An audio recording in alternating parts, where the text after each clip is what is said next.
I welcome all our participants. This is our last live session. In this particular session, we will discuss about anxiety disorders, how we can deal with this particular problem with the support of the yoga, especially Preksha meditation, yoga and therapy. So this is our topic of discussion for today, Preksha therapy for anxiety disorders. What is anxiety? It is said that it is a kind of fear characterized by our behavioral disturbances. Anxiety is not always related to an underlying condition. It means it is not caused by one, it is not created by one cause, but there may be several causes. So it may be caused by stress, which result from our work or school or personal relationships. Emotional trauma can also cause anxiety in us. Financial concerns can also cause stress caused by a chronic or serious medical condition.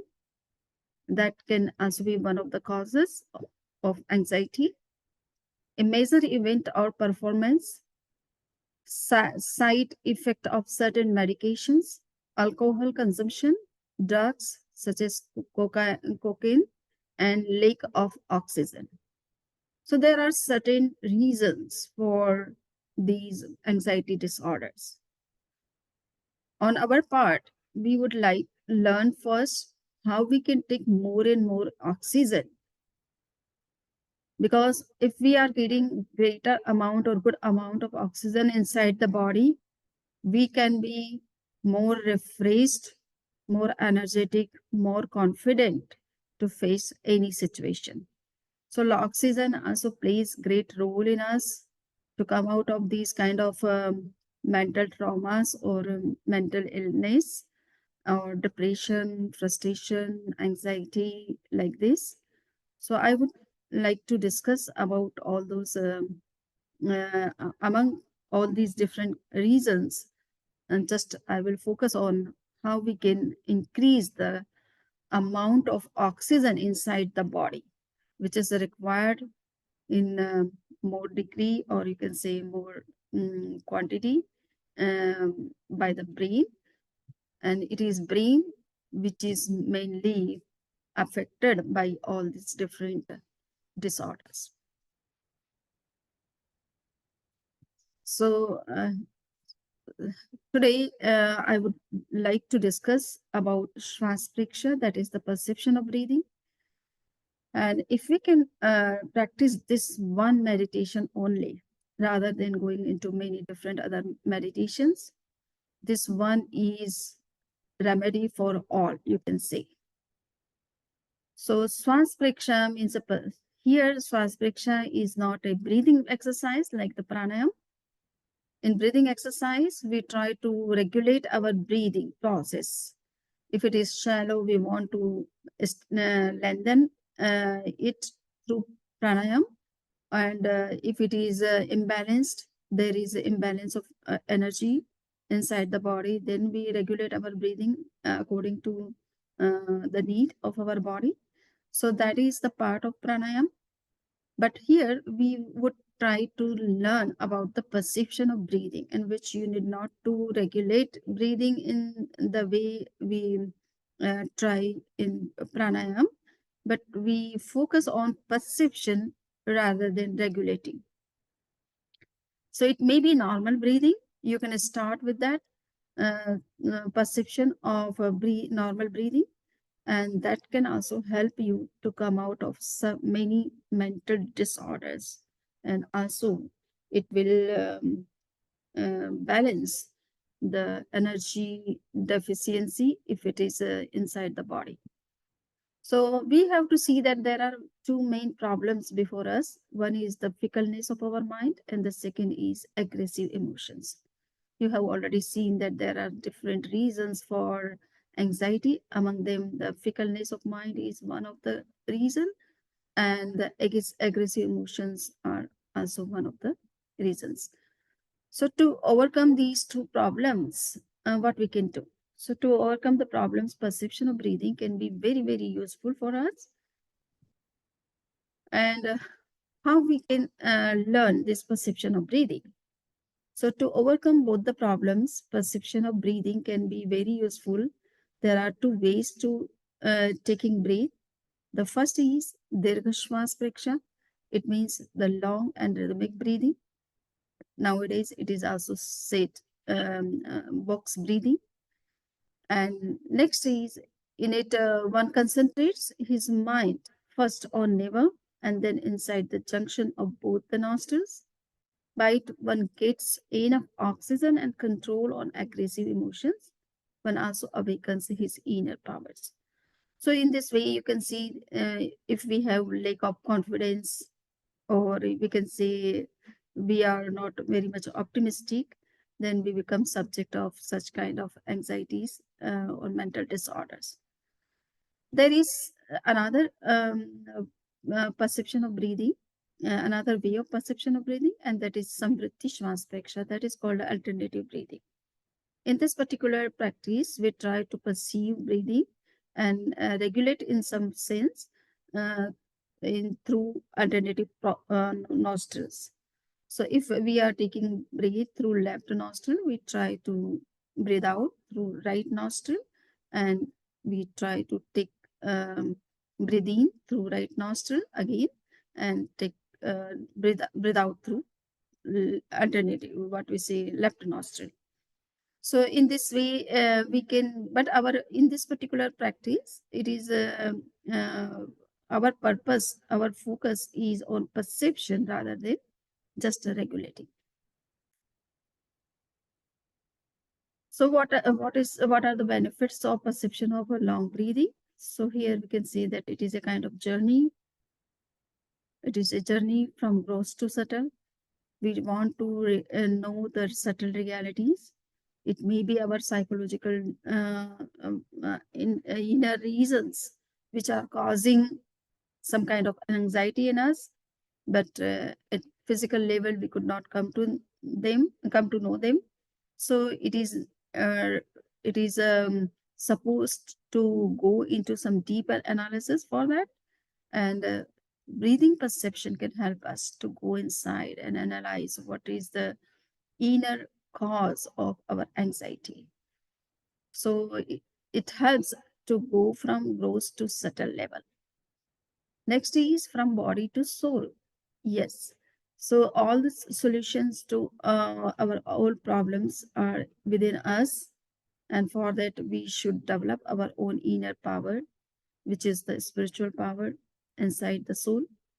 And perception of breathing can help us to awaken our inner strength, inner power, inner potential, which gives you more and more confidence from within. From senses to beyond senses. So, by practicing perception of breathing, we can go beyond the senses. What the reasons um, are beyond our sensory knowledge, we can just understand them by practicing by this particular perception of long breathing. From mind to beyond mind, it is also necessary. If we work day and night and think of them constantly, it may create some kind of anxiety, depression, frustration, irritation, etc. So sometimes we have to go beyond the mind. It means that we should live in thoughtless state for the time being. And for that, someone can sit in loneliness for 3, 4, 5 minutes or 10 minutes if he is or she is feeling comfortable by that time, and then come out of that particular lonely place. So here, to live in without thinking anything, that state is also required to come out of these kind of mental traumas. And from material to spiritual world, we know that when we live in the material world, there are so many competitions, so many dissatisfactions, so many challenges before us, or so many issues and problems, and they also cause some kind of anxiety in us. So we have to try to spare some time with our own inner self. We should enter in our into spiritual world for the time being. Those who are looking for a spiritual growth, they should spend more and more time um, in this particular world of spirituality.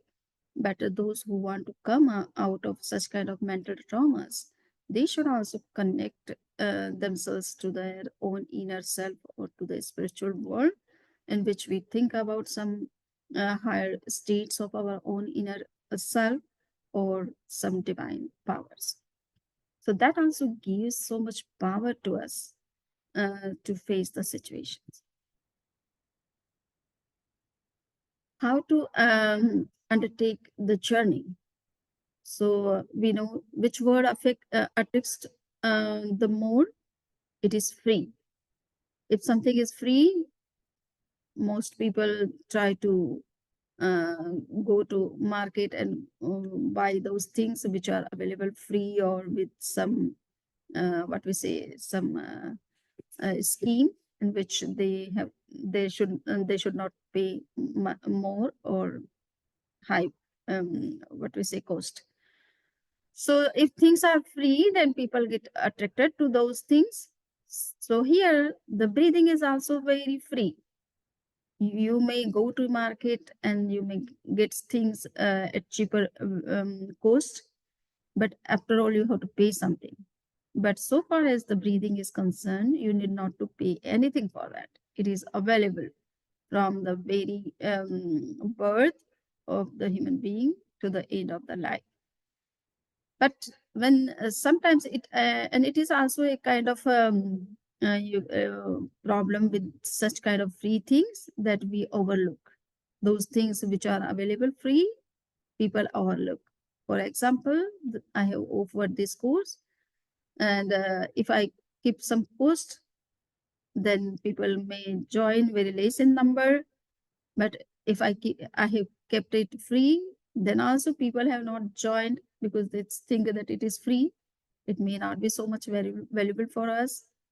So free things sometimes are also overlooked by the people.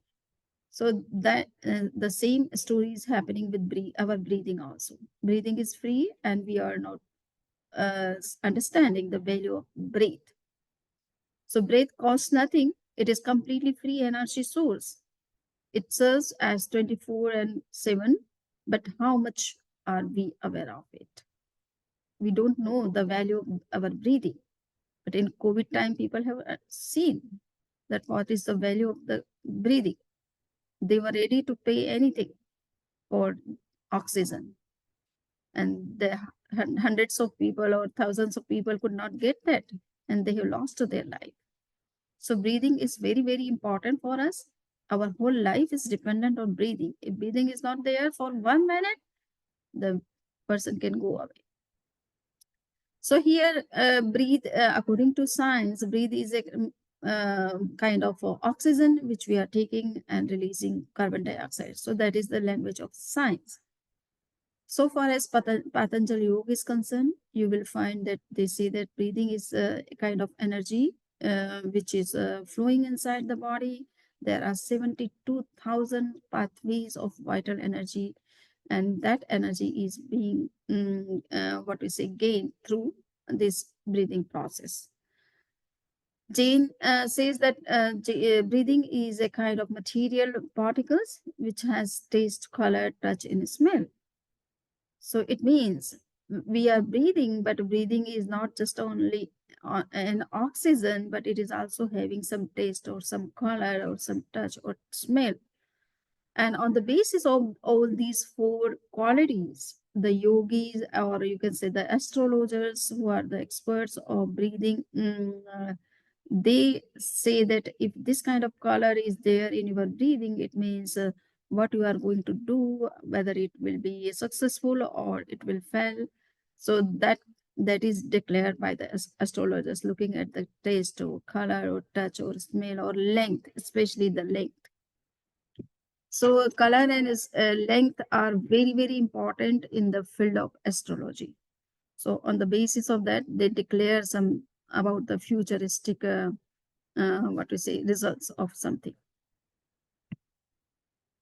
So breathe is a gross object for perception.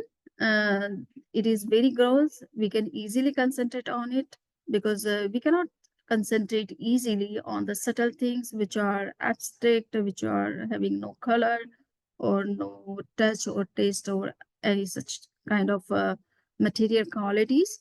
So breathing is at least having all those material qualities which are touch, taste, color, smell, length, and if we can concentrate on it, it is easy for us.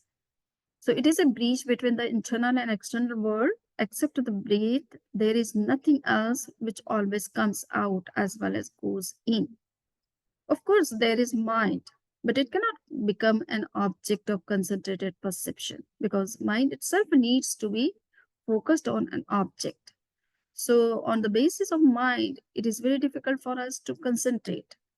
uh, Mind is also unstable or fickle, and for that we practice perception of breathing so that mind can be stable or more focused and concentrated. So here breathing according to Jain scripture, Sutra Kitang, you will find that they are talking about breathing, and they say that breathing is both types, of both types. One is anuprayog Anupayog Purvika, and second is Upayog Purvika. Anupayog Purvika means naturally the breathing is coming in and going out. So this is the natural process, or you can say sometimes involuntary process, but it is also voluntary. You can also control it, and that's why we are practicing pranayama. It is also in our hand how we want to take breath, whether we want to take shallow breath or long breath, whether we want to take breath through one nostril or both the nostrils or alternative nostrils. And if we want to stop the breathing for the time being, we can. So these are the different, ways of controlling breathing process. And that is called Upayoga Purvika. Means you can regulate by yourself. So we can control by our own conscious effort. And there is a Mishra Kriya, it means a combination of both. Sometimes we take in a natural way and then we regulate according to our need. So both the efforts can work natural, both the process can work together, natural and with effort. So breathing according to physiology, if in physiology you will find two terms parallel to these, anupayog purvika and upayog purvika, and their words are involuntary and autonomic. So involuntary, it means that you have no control on that. It is going on according to its own ways. And autonomic come voluntary. Okay. So and the second is voluntary. So in which you can control also.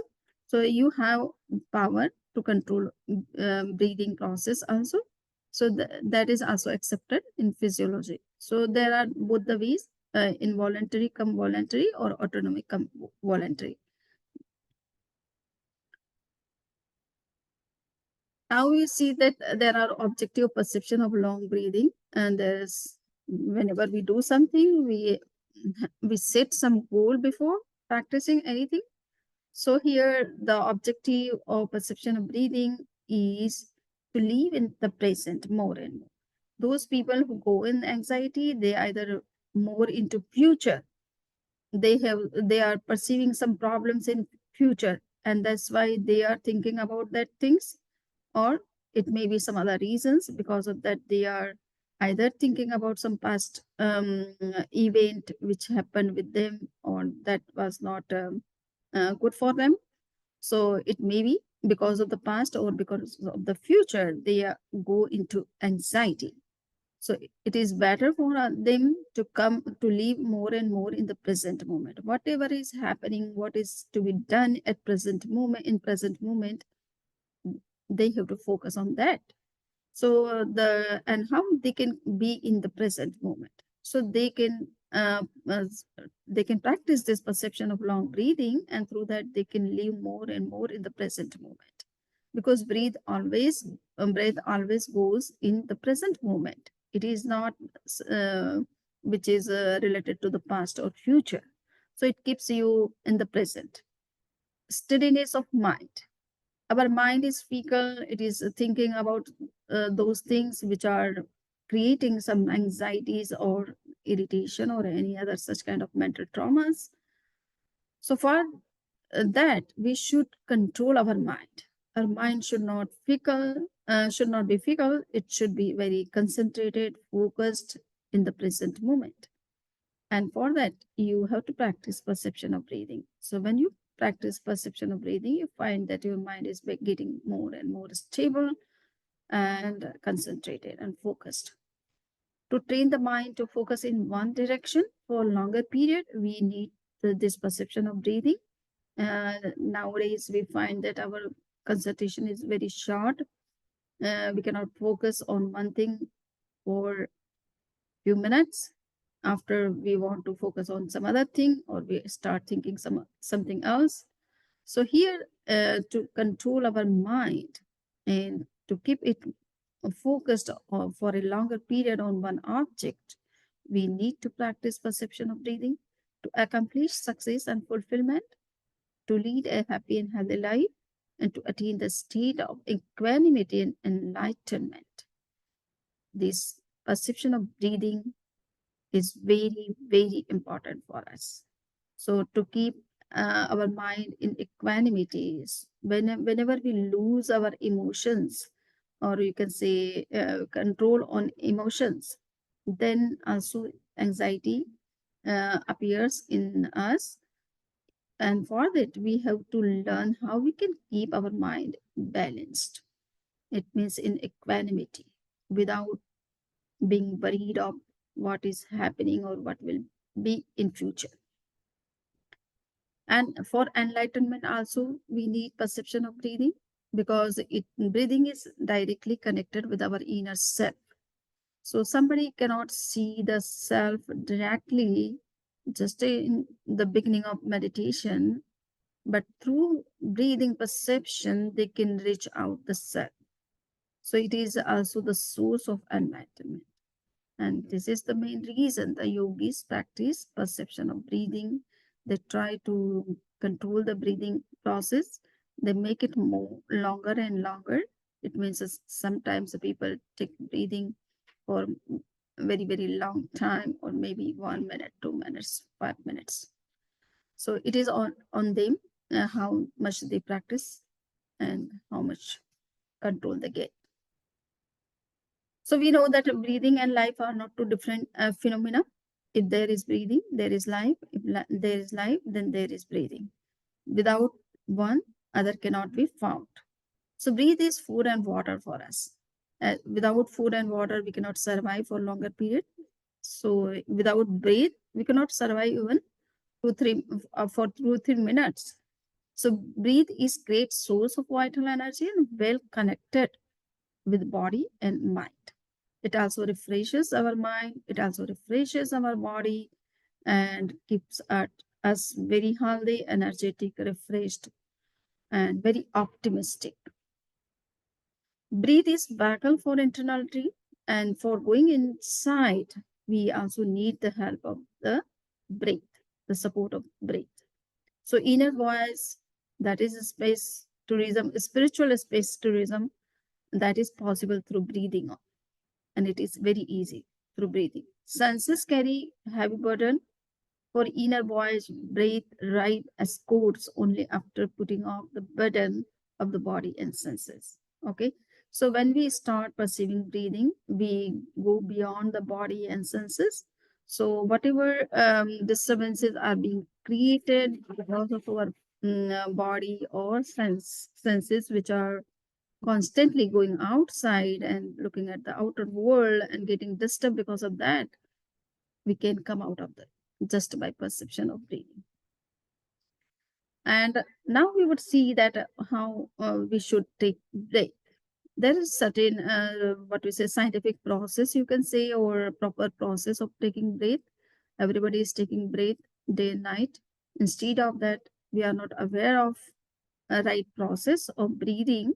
So what is the right process? So in science, it is said that it should be the diaphragmatic breathing or scientific breathing. And what does it mean?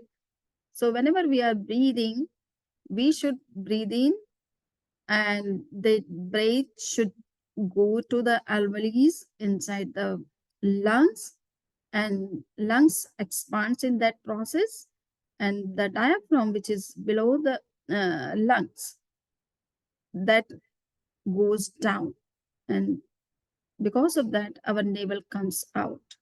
So that is, it is called diaphragmatic breathing or scientific breathing or proper breathing. And in breathing process, we should try to make our breathe as long as possible to take more and more oxygens.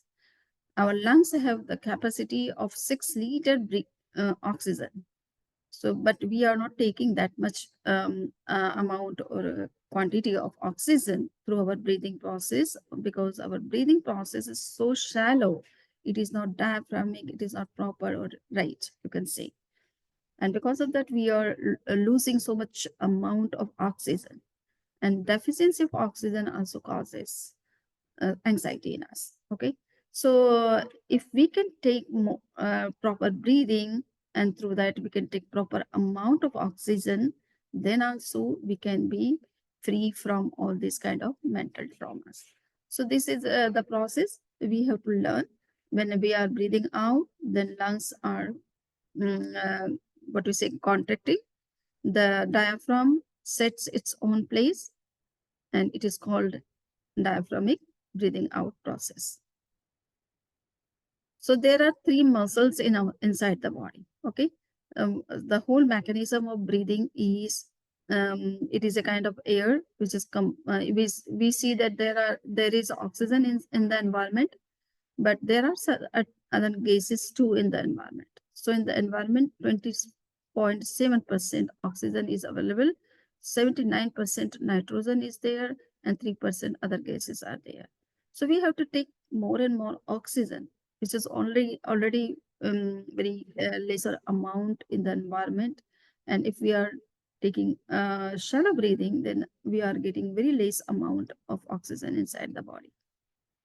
So at this time, we are also seeing that all the people are living in the closed houses. They are getting very less amount of oxygen inside the rooms. If they are sitting in the AC, then also it may be that they are losing oxygen, and that may be one of the reasons that people are getting anxiety. 3 sets of muscles, and diaphragm, intercostal, and clavicle clavicle part. So diaphragmic breathing is always slow and deep. It is also called scientific breathing, as I have already explained. Intercostal breathing is rapid and shallow. So whenever we are taking rapid or shallow breathing, it means we are not using diaphragm. And clavicle breathing is called very shallow.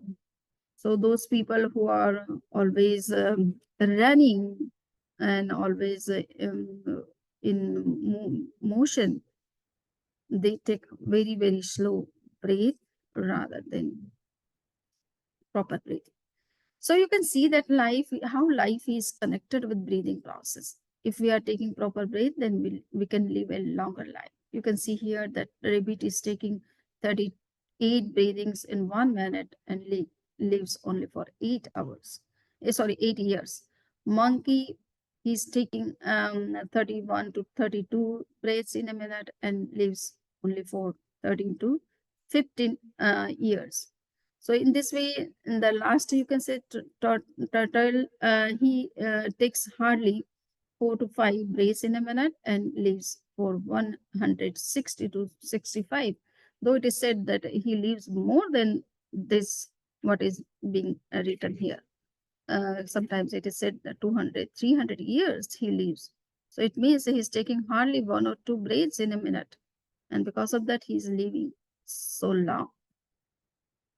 So if somebody wants to live long and healthy, then perception of breathing can help us, especially the long breathing. Okay. So with now we would learn process of perception of long breath. So how we can practice it. So first of all, whenever we sit in meditation, first we have to relax our body and then regulate breathing, slow and deep and rhythmic, contraction of diaphragm and expansion of abdominal muscles during inhalation, and during what we say exhalation, expansion of diaphragm and contraction of abdominal muscles. Concentration should be focus the mind on navel, then a junction on junction of both the nostrils.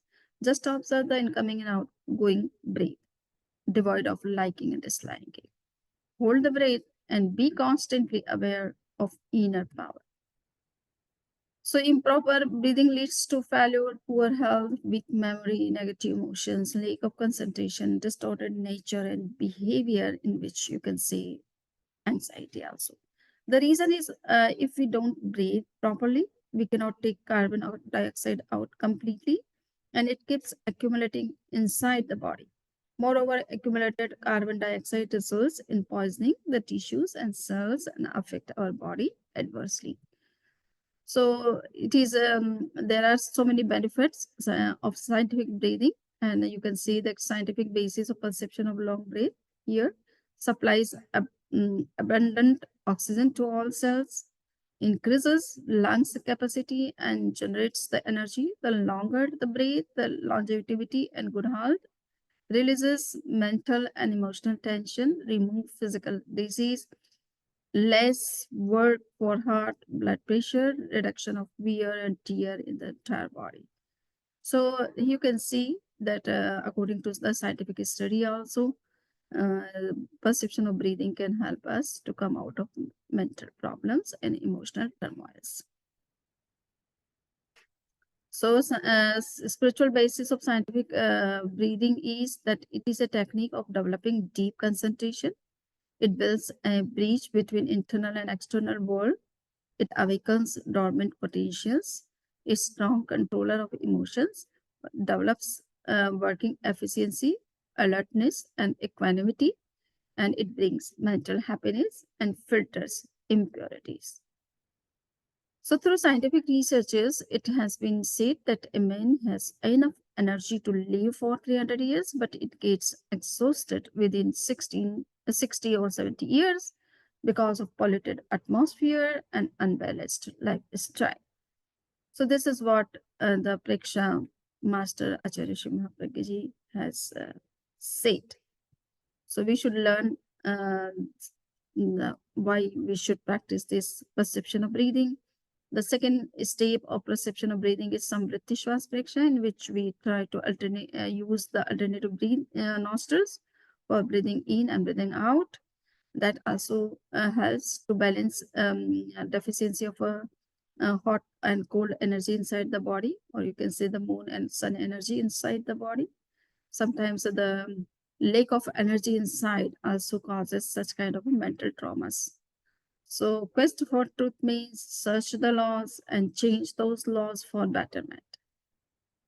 Relation between breathing and brain. Breathing through the left nostril activates the right part of the brain. Breathing through right nostril activates the left part of the brain. So it is a very noticeable thing for us that our breathing left nostril is connected with our left hemisphere, and the what we say the right nostril is connected with our left hemisphere. So if we are regulating both the nostrils alternatively, then we can activate both the hemispheres in a balanced manner, and that will also help us to come out of the anxiety. Functions of both the hemispheres, the right hemisphere is responsible for creating discipline in our life, righteousness, religion, friendliness, good conduct, spiritual sciences. So that is also very much need of our life.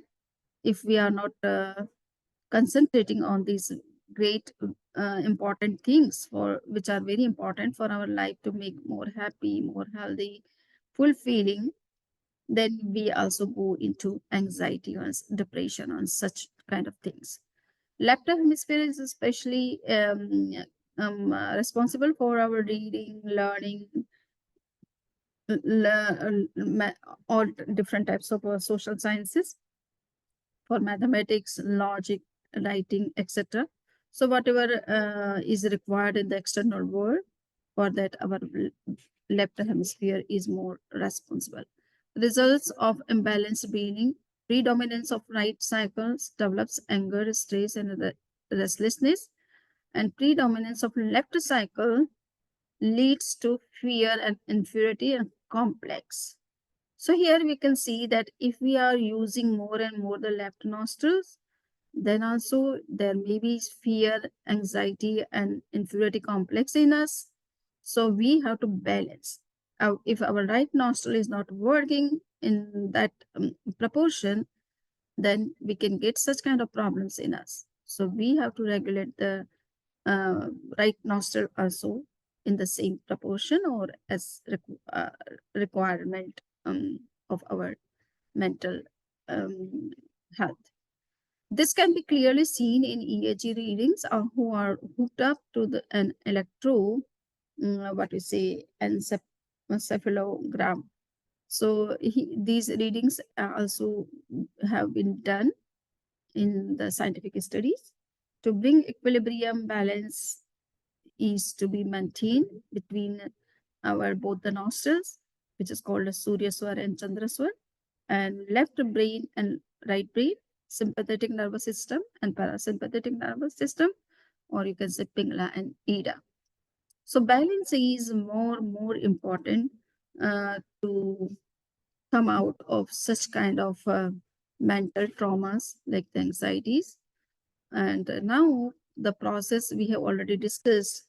Here it is just only some what we say some information regarding that when we have to practice we use the right nostril and when we have to use the left nostril, especially in summer season.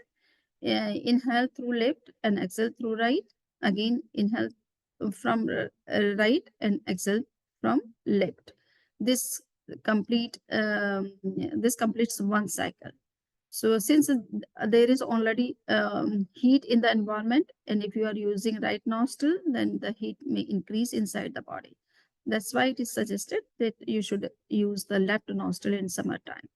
But so far as the winter time is concerned, you can use the right nostril more in comparison to the left one. Reverse the process in winter. Okay, so this is what we have said. Benefits of alternative breathing: maintaining equilibrium, develops a balanced way of life, awakens the extrasensory power. Mind is engaged in work, means fully concentrated, then production will be 80%, losses would be 20%. So for mental stability, we need such kind of alternative breathing also. So you have already seen that how long breathing is beneficial and how the samriddhi, it means that the alternative breathing process is important for us. Depend on our situation, problems and issues, we can use any one of them or both of them. So thank you with this. Now we would meditate on something. If somebody has any question before, just I can take five phone questions for 5 minutes.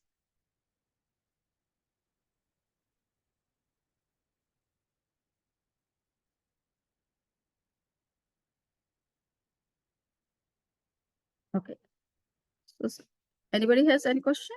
I actually wanted to ask, there was a place where you mentioned the predominance of breathing, predominance of left breathing and predominance of right breathing. And then we talk about the advantages of, like in the previous classes, we discussed that it is good to breathe on the left side for sleep and high blood pressure. Similarly, on the right side for low blood pressure. So, and then we talk about predominance of one side breathing and there are problems. So, aren't the both things contradicting each other? Yeah. So I have already said that depend on your situation or problems or issues. Is it? If somebody has high blood pressure problem, then they should use more and more left nostril. Okay, because already there is some hyper situation inside. or if heat will increase through right nostril, then that will also boost your high blood pressure, and it will make it more high. So you have to use that left nostril. Clear? So it depends, because you have already suppose a high blood pressure problem, then left nostril is good for that. First, you have to balance your blood pressure, or low down it, or control it, and then you can come out of some other problems which are being caused because of the high blood pressure. Clear? Yeah. Those people who are having anxiety or fear, deficiency of oxygen due to deficiency of oxygen, they are suggested to take break. They have to focus on that. If they have no problem of high blood pressure, or you can say heat inside the body. Clear? So it varies person to person, uh, according to their physiology, anatomy, psychology.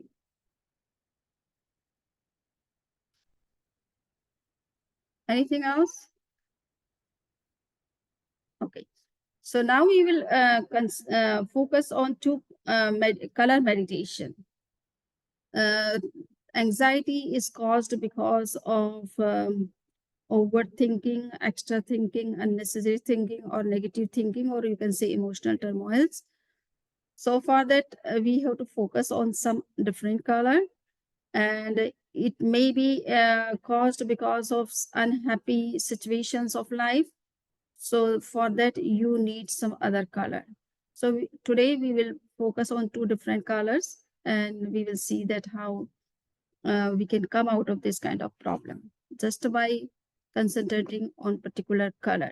Long breathing is very, very important, as I have suggested. So we will practice for 5 minutes long breathing, and then for 5 minutes we will concentrate on two different colors. Okay. So how these meditations can help us to come out of these kind of mental traumas, or anxiety disorders, and other yoga will also be given, and that will also help you. The physical exercise, the breathing exercise, the mudras. So that will also help you to come out of those things. And those who are looking for spiritual purpose, they have to focus just on long breathing rather than any other things. Okay. Yes. So now sit in the comfortable posture with posture of knowledge, touching the tip of the index finger with the tip of the thumb, keeping both the palms on the knee facing towards the sky. Close your eyes softly with 2, 3 Om sound. We will enter into meditation. Take long breath, making the Om sound, breathing out. Om.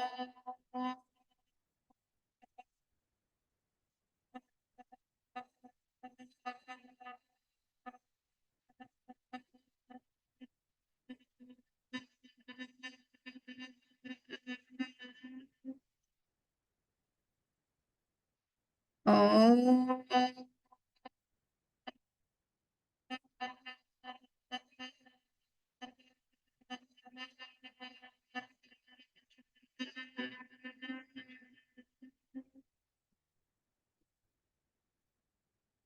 Om.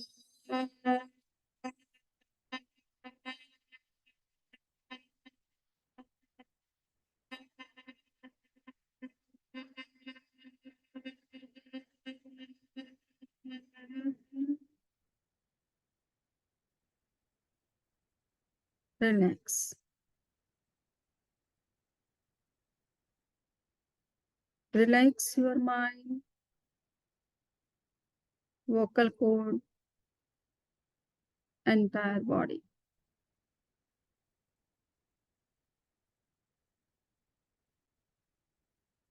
Give auto suggestion from toe to head.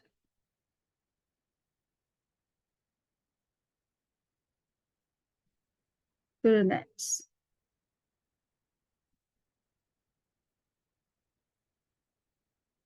Relax. Relax.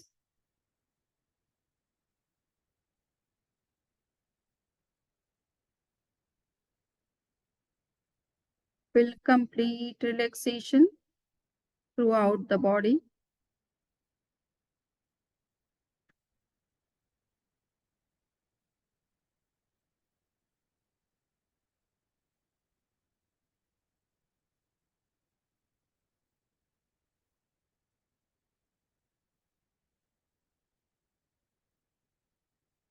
Take two long and deep breath. Concentrate your mind on the tip of your nose. Watch each and every breath coming in and going out.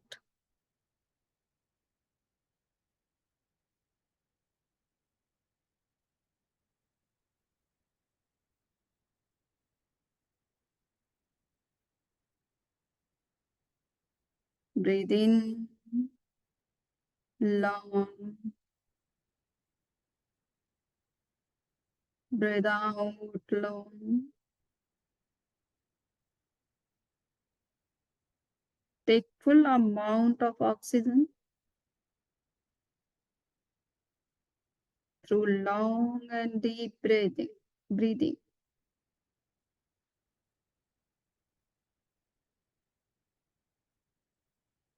Exhale full amount of carbon dioxide through breathing out. Use the diaphragm, lungs, and collarbones to breathe in and breathe out.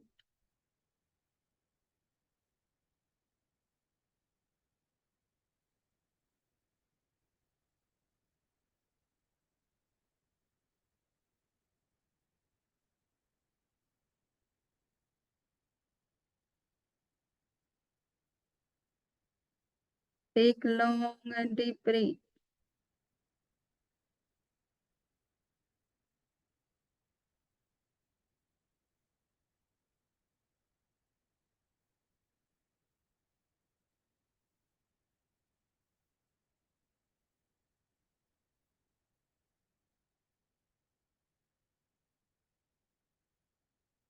Long and deep breath.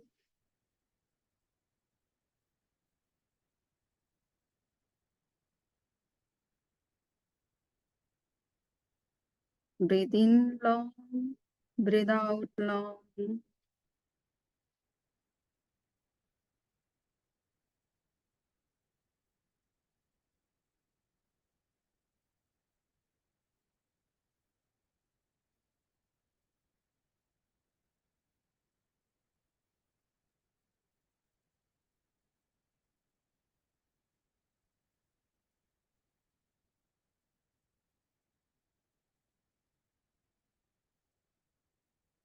Take long and deep breath.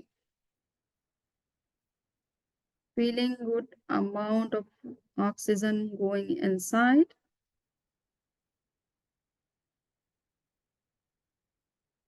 Good amount of carbon dioxide being released.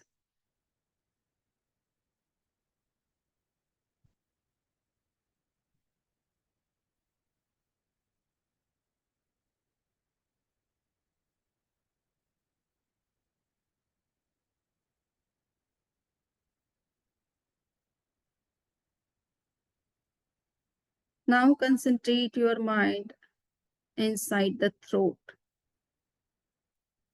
Take long and deep breath with bright blue color.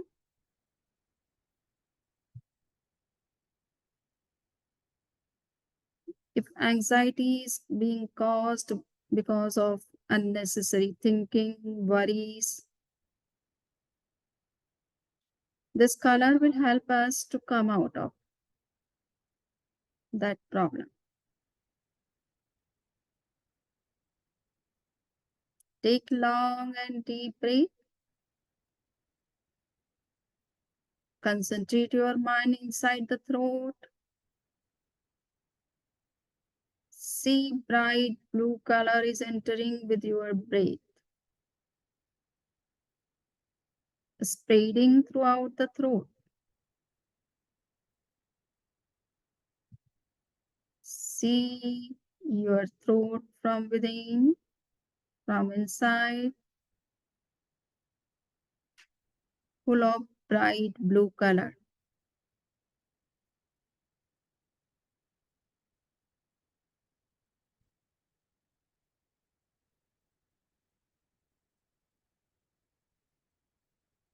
Anxiety caused by unnecessary thoughts and worries of future or any kind of bad memory of the past. This color will help to come out of those things, those worries or memories. Give soothing feeling inside.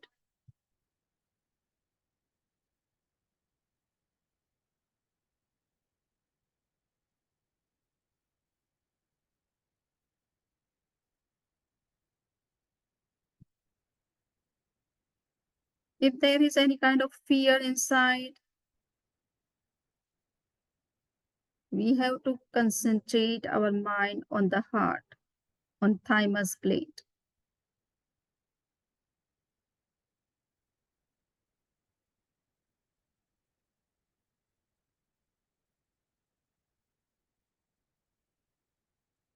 Take a long, deep and long breath,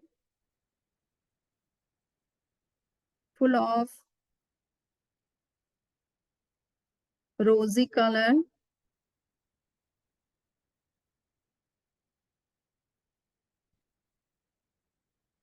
Think of rosy color, pink color. Take good amount of pink color through your breathing, focusing on heart, thymus gland. Activate this gland.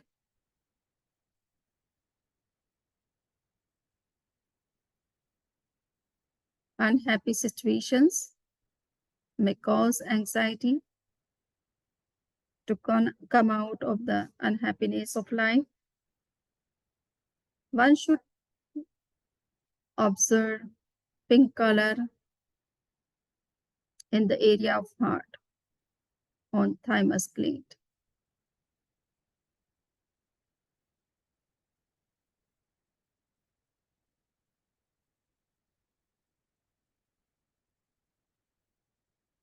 Take long and deep breath. Visualize pink color in the breath. Focus on heart. See the pink color is spreading throughout the area of your heart, strengthening your heart, activating your thymus gland, awakening your heart chakra to make you more and more happy, cheerful, blissful.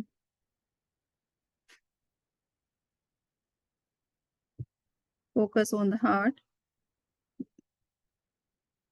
and visualize bright pink color.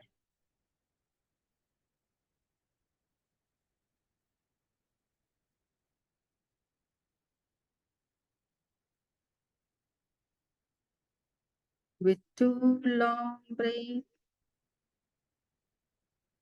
feeling happy, free of all the worries, anxieties, complete balance of mind.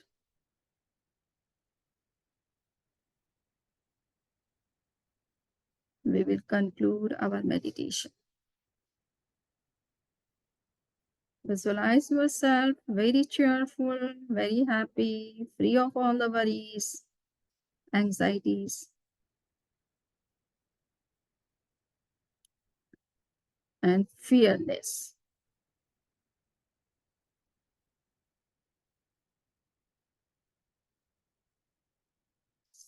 So now conclude the meditation. Open the eyes.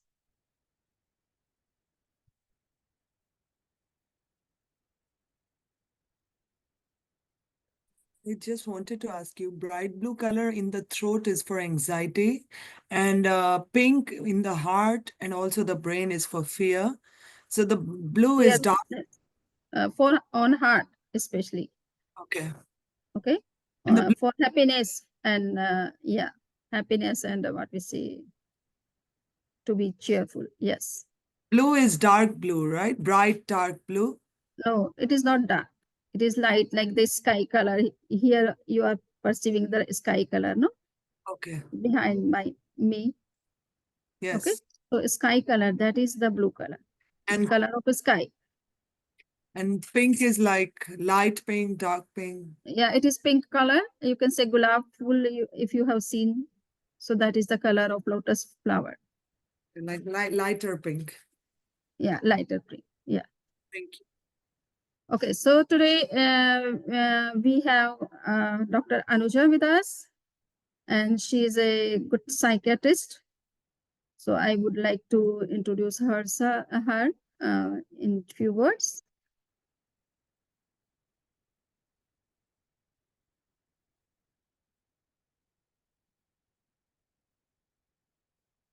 So Dr. Anuja is a psychiatrist in Orlando, treating both children and adults. Her practice is at Nemours Children Hospital. She is also a faculty at UCA Medical School and oversees the training of medical students and psychiatry residents. So I welcome Anuja for this new session. And this is she is a very good expert of psychological problems, and she is giving very good training here also. So I would request Dr. Anuja for delivering her talk on anxiety, what he thinks that what are the main causes of anxiety and how it can be removed. So Thank you, just Samani ji. Vandani one, Samani ji. okay, yeah, Can you guys hear me okay? All right. Okay. So, yeah. So all right. Okay. Good morning, everyone. It's nice to be here. As Samani ji said, my name is Anuja Mehta. I'm a psychiatrist in Orlando, did my medical school at University of Florida in Gainesville, and I practice here now and also teach. So I'm happy to be here and talk a little bit about anxiety. Samani ji asked me to talk for about 30 minutes and then reserve 15 minutes for questions. But I'm happy to take questions along the way if that's easier. I do have some slides to share, but I thought it would be nice to have a conversation as well. I wanted to start off by showing a brief video. This is somebody who struggles with an anxiety disorder and sort of just hearing in their own words what that experience is like. So I want to start off with that, and then I'll talk a little bit about some medical information related to anxiety here. So let's get started. Okay.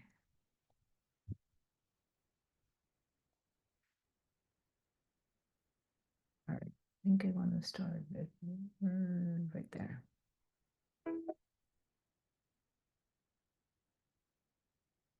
I would worry about things, I'd be concerned about things, and I was just stuck, kind of, my tires were spinning and I wasn't getting anywhere.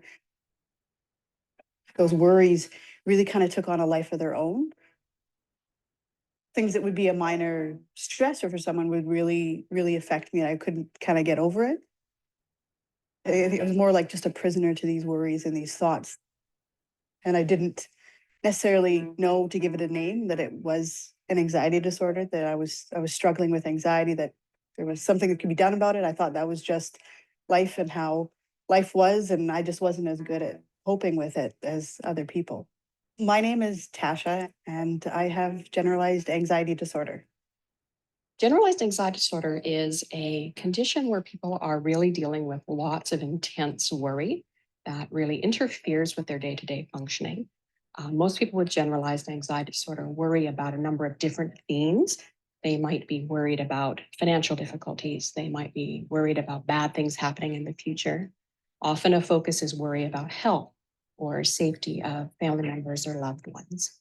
I had some very specific concerns about my little brother's health. I had a younger brother, and I was always imagining and worrying about him getting hurt or being killed, and all these elaborate stories in my head that I used to run through. And you get stuck. The worry kind of, it takes over. You're prisoner to the worry. You know, it's hard to even have a conversation with someone about anything other than what you're worried about. It really just kind of comes in like a poison and just takes over everything. The process for working on generalized anxiety disorder, there's sort of two main ways we can go about tackling this problem. One is using medication approaches, and the other is using psychological treatments. Probably the Okay, I think that's enough. You know, I'll talk a little bit about the different treatment options, but I thought I would just show like somebody describing in their own words what that feels like. All right. Start from here.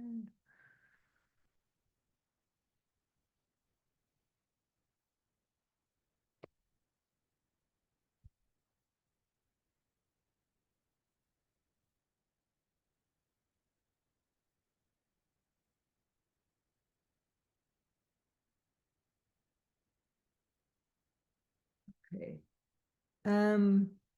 Can everybody see my screen now? Okay. Is it the one with the notes on it or the big screen, the main presentation? You see, like squares in this Okay. landscape. Okay. Good. Let me turn it now. Okay. So today I want to talk about, let me make sure.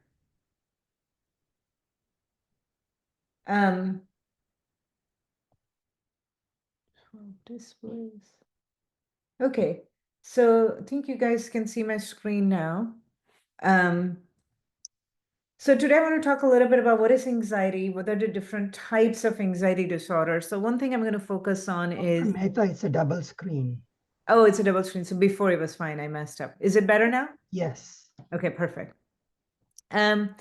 I'm going to talk about what is anxiety, what are the different types of anxiety disorders. I don't want to go into too much detail into that, but I think for everybody on the screen here, if you're not like in medicine yourself, then maybe it's important to know how to differentiate between like day-to-day worries versus something that you need to go see a doctor for. Because most people worry from time to time. You don't really need to go see a doctor about those things, but you can do things, I think, like Samani mentioned, you can do meditation, exercise, and things. I'll go a little bit into, for those who do have anxiety disorders, how does it come about? Prevention types of things. What are the specific symptoms? And obviously, what are some of the treatments that we give to our patients? Okay. So anxiety is really a feeling of apprehension or fear. And I listened in the last bit of Samaniji's meditation where she had this light-based meditation for fear and, you know, imagining that you're happy. So that's a big component. It's this fear that's in your mind. And often it is not the fear of sort of more obvious things like, you know, there's going to be a lion or tiger that's running after you, or, you know, a bus is about to run over you. So those are more abstract things like they mentioned in the video. It's not always clear what specific thing is causing the worry. Sometimes it is, like you're worried about a health situation or you're worried about an exam or a job interview. But sometimes people get into that state of mind constantly. So, you know, even after the job interview is done, even after whatever the event is that you're worried about is done, you still kind of carry that with you. And that can be difficult to manage. So this is something important I want to share. People worry from time to time, and that's okay. We worry about a lot of different things. There are some examples here. If you're going to take a big exam, before an exam, you may worry about your performance. You want to make sure you do a good job. That, if you're taking SATs, then you want to get into college. There's exams you have to take to get into medical school, law school, etc. And then typically what happens is you worry, you take your exam, and then your anxiety goes down, your worries go down. You go to a job interview, you may worry a little bit. You want to make sure you make a good impression. You're lecturing in front of people. For some of the older adults, it could be you're planning a wedding for your child and you're worried about, is everything going to go all right? Are the guests going to be happy? But normal anxiety should subside after the event is finished. And so you kind of go back to your baseline. It may take a few days. When is it abnormal? And I think they mentioned it in the video too, and that's why I wanted to start off with it. So it's excessive, it's too much. This is the key definition for anxiety disorder. You cannot stop worrying. You can't stop it. Even if the event is done, there's nothing sort of obvious going on, and the person is still worrying and worrying. So that's sort of the key distinguishing factor from sort of normal day-to-day worries that may go up or down from somebody who has an anxiety disorder, is that they can't stop worrying, they can't control it, it's out of their control. And in the video, they say you're kind of a prisoner, there's nothing you can do about it.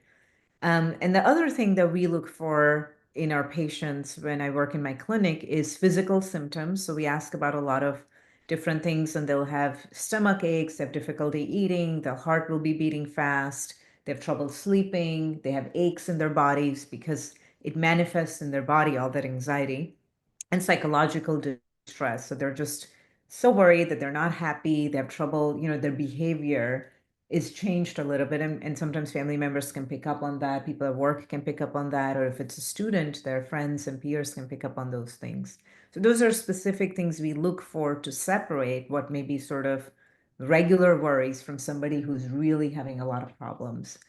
And then obviously I'm a psychiatrist, so then we will diagnose an individual based on, we have them fill out different survey forms, we ask them detailed questions, sometimes we'll ask questions to family members. If it's a child or a teenager, then we have to talk to the parents, and then we can diagnose them and we can treat them.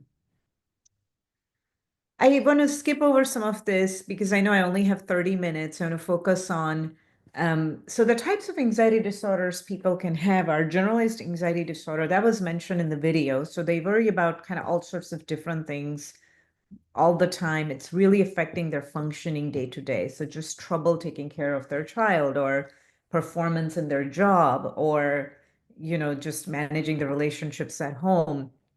Panic disorder is another type of anxiety disorder where people have these panic attacks. They come all of a sudden, but they're very intense. And sometimes people may think, I'm having a heart attack, I'm having a heart attack, and they go to the ER and everything's normal EKG, and it turns out they actually have a panic attack. So it is very serious. It needs to be taken seriously, make sure there's nothing medical going on. Obsessive compulsive disorder is when a person feels they absolutely have to wash their hands, a lot of times, or check things constantly. Things have to be a certain way. And a lot of us you could have a personality component to it, but it becomes a disorder when it's so much that they can't function normally.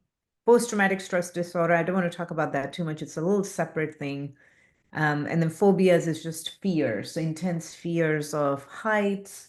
Some people have that, like flying or spiders or any kind of animals or things like that. And I'm not going to touch on that today. So really, I'm going to focus today on the top two here, the generalized anxiety disorder, which is a common anxiety condition, and panic disorder too, which we tend to see.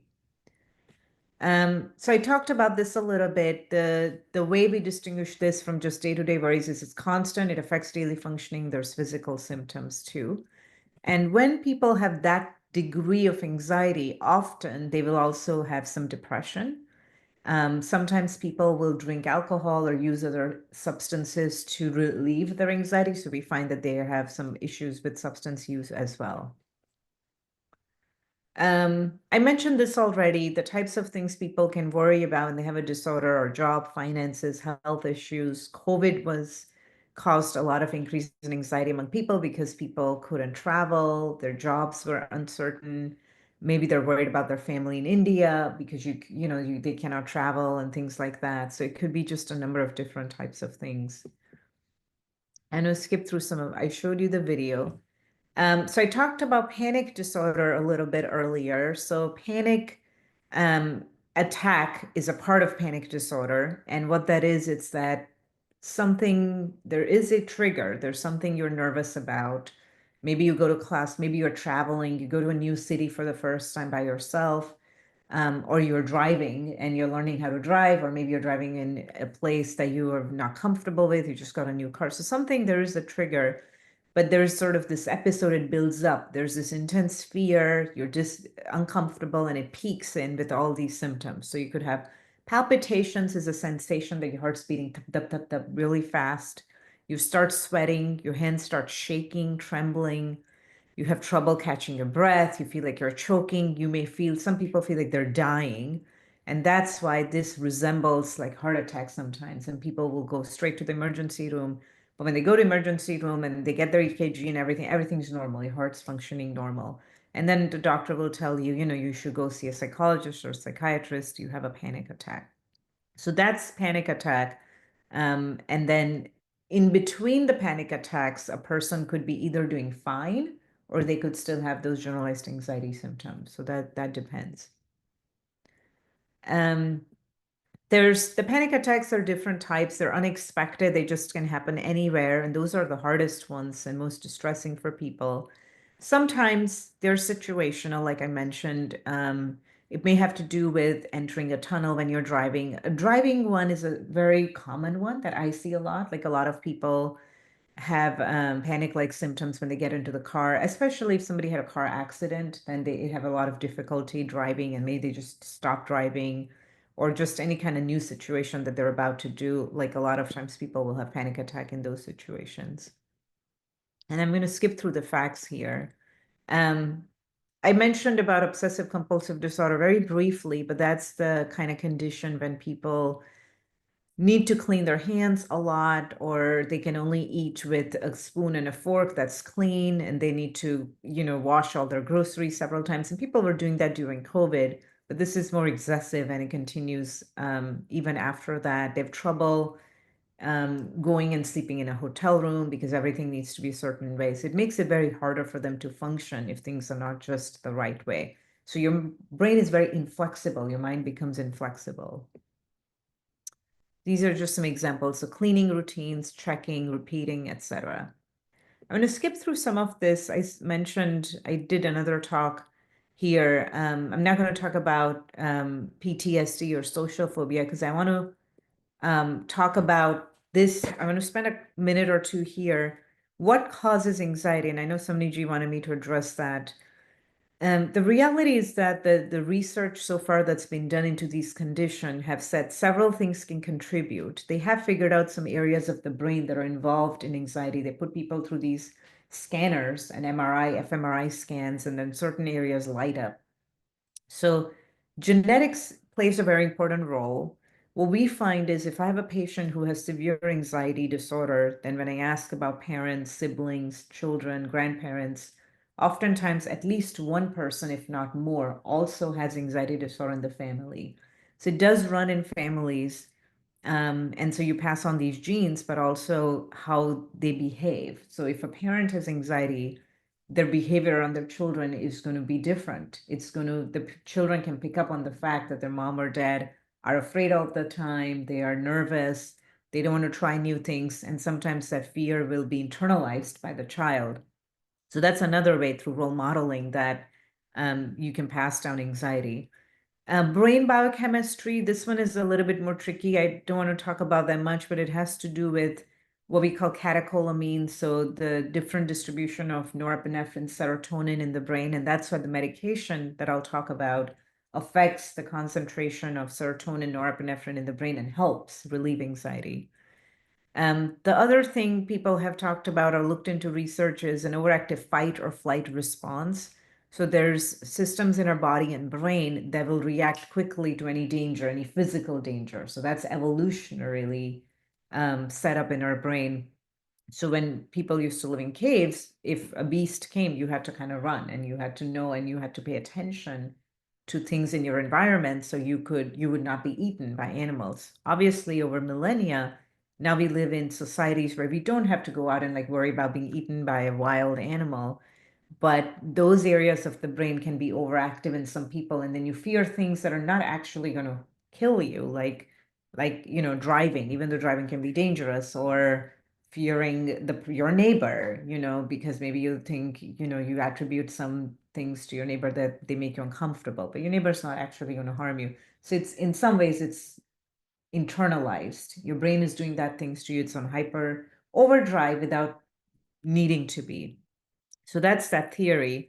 And then we act like we are in danger, but we're not really in danger. But that's how your body acts. So you're always, your blood pressure goes up, your heart rate goes up, you start sweating, and those cortisol levels go up in the body too. Life circumstances is another reason. So you may not have family history, but just bad things have happened in your life. There's a lot of health issues in the family, and now you're just anxious all the time. And that happened a lot of times in COVID with people. So people are just worried about getting COVID before we had the vaccine. So a lot of people started developing anxiety who had no family history of anxiety and were otherwise doing okay. Personality factors are also important. It's just how we cope with stressors, or if a lot of things pile up, then sometimes people have trouble managing those things.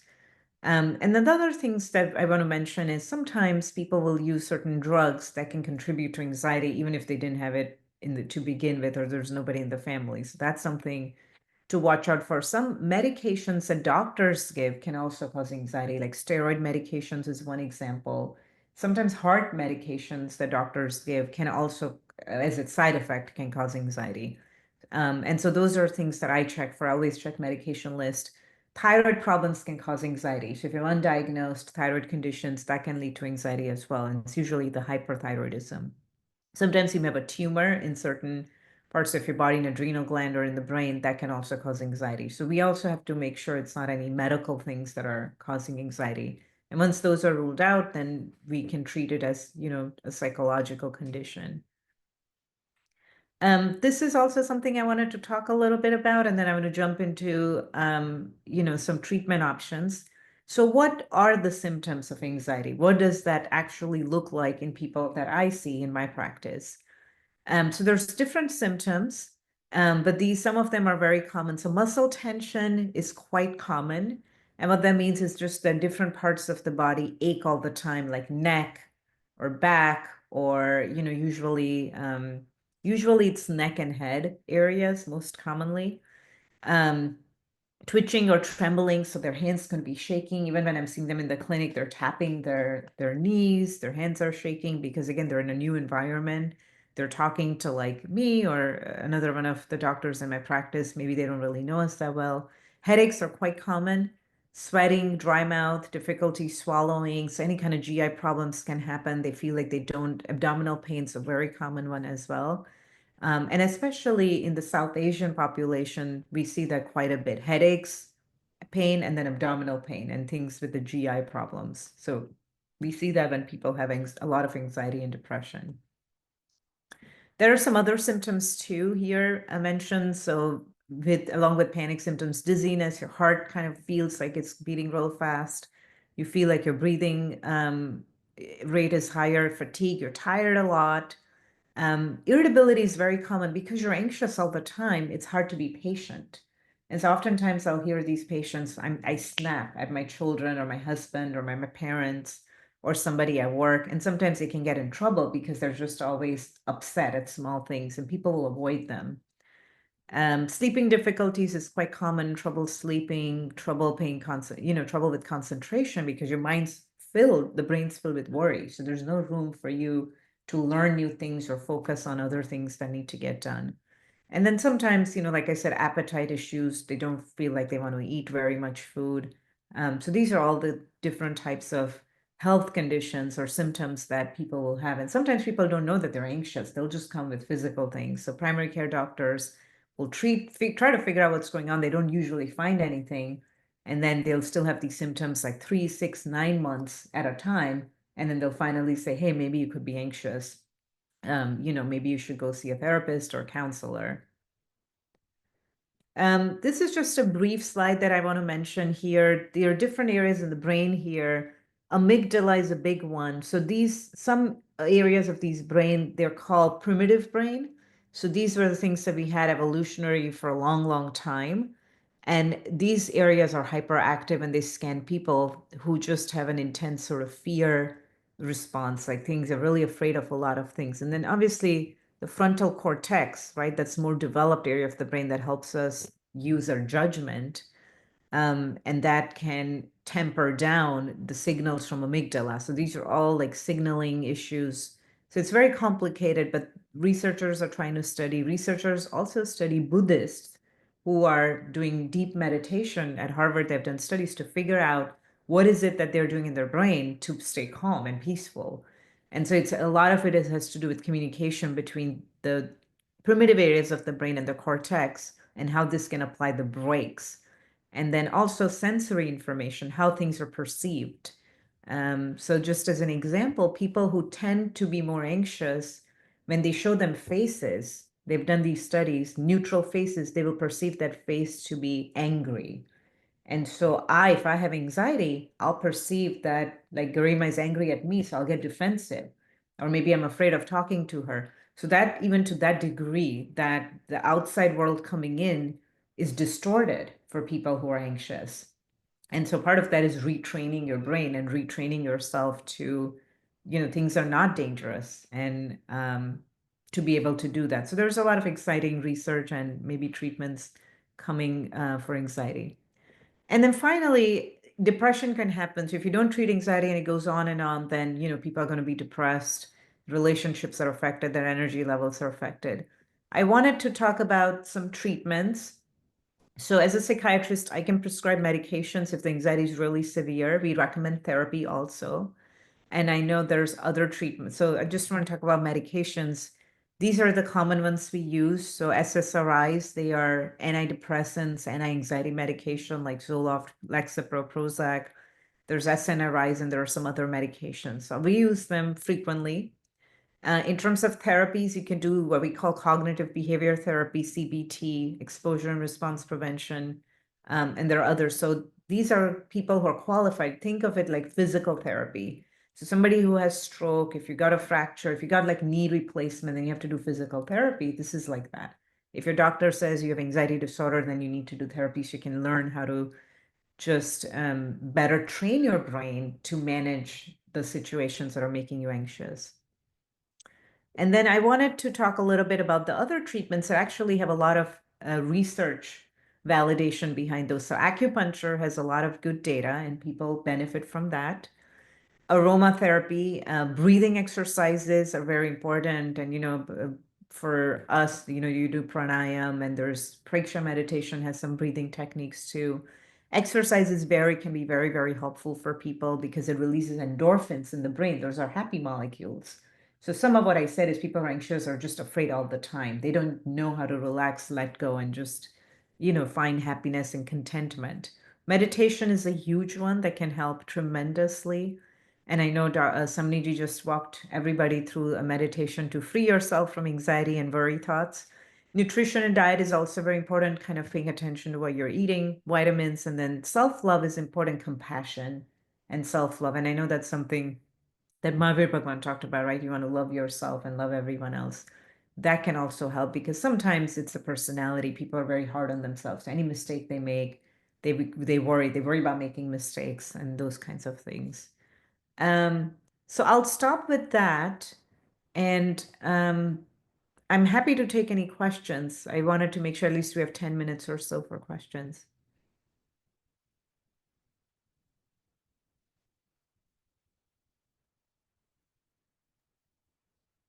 So, Uh, uh, Actually, this is Nitin Jain. Hi. So I have one question, Anuja, is that how can a person diagnose himself that he is having some kind of, panic attack, or like somebody is having, like, how can certain type of behaviors, or like how can a person will determine without going to a doctor, like, like themselves also, like, okay, I'm like, I might be going through it and let me try this one. So how can that be identified?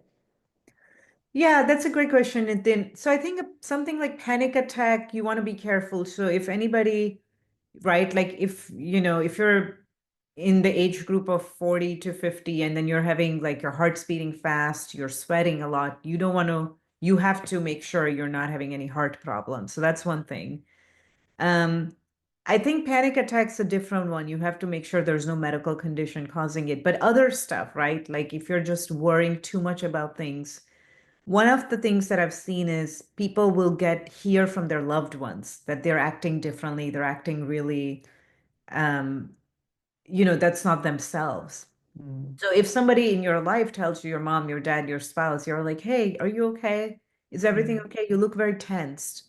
So that's important to be aware of what people are telling you. And sometimes with students in college, their friend, their roommate will say, hey, are you sure you're okay? Maybe you should go talk to someone. You just look very upset. You've been really worried about this. The exam was, months ago, you got an A and like you're still so hyped up about whatever it is. So a lot of times that's how people will tell us, like somebody else told them that they're acting different, whereas they might not have recognized it as much. Sometimes they will themselves feel they're not happy.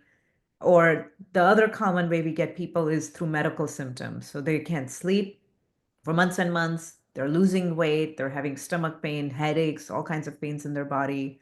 And they don't even know it's anxiety, but they'll go to their doctor, just like I mentioned. Does that help? There's Yeah. no other way, unfortunately, right? Right. There's no like blood test or there's r- no, like a thermometer will measure your temperature. There's nothing that will measure the levels of anxiety in your brain and tell you, oh, I'm in the red zone, or right, I'm in the yellow zone, or I'm doing okay. So that we don't have anything like that, unfortunately.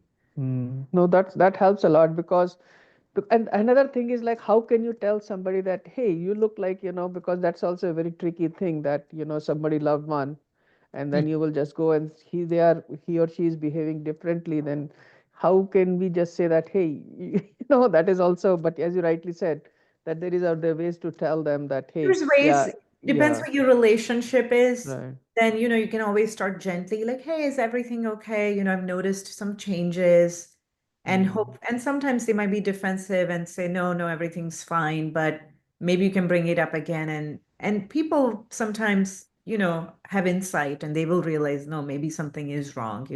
Sometimes they're like, oh my gosh, did you notice too? Like I've been feeling it like that, and now people are noticing. So I mm. think that's what we see, that a lot of times people, when their loved one brings it up, then they really realize, oh my gosh, even they can tell like something's going on with me. And a Mm. lot of times they'll come for help that way. So how, what is the first level? Like directly we should talk to the like a primary physician, or directly, the psychiatrist should be No, consulted. Like you what can. is the process of going through that? I think my recommendation is primary care doctor. I know my husband's a primary care doctor, and a lot of times people will tell them, and then Hmm. they can start with therapy too. They will refer you to a counselor. So unless things are really bad, the first step is always speaking to a counselor, and then they'll tell you different things to do, and you can try some of that. And if that takes care of it, then that's good. But yeah, that's the first step. Talk to your primary care doctor, see what they suggest. Usually counseling helps. If that doesn't help, then maybe somebody might need to go take a medication. And even if you take medication, sometimes you take medication for 6 months to a year, then if you're better, then you can come off of it too. So And like I have heard, like generally when you start on these medications, it is very difficult to come out, because these will start controlling your brain, and then no, no, yeah, it is they not, is don't a myth. control Okay, brain. okay, okay. Only you control your brain. I'm sure Samniji can comment on that, right? Who controls our brain? So there's somebody there, the soul, that's no, the meds don't control your brain. I mean, in many ways, they are, I think of them as like hypertensive medication, right? You may take medication to lower your blood pressure. So sometimes you will stop taking that, your blood pressure may go up for a little bit, right? We call that rebound hypertension.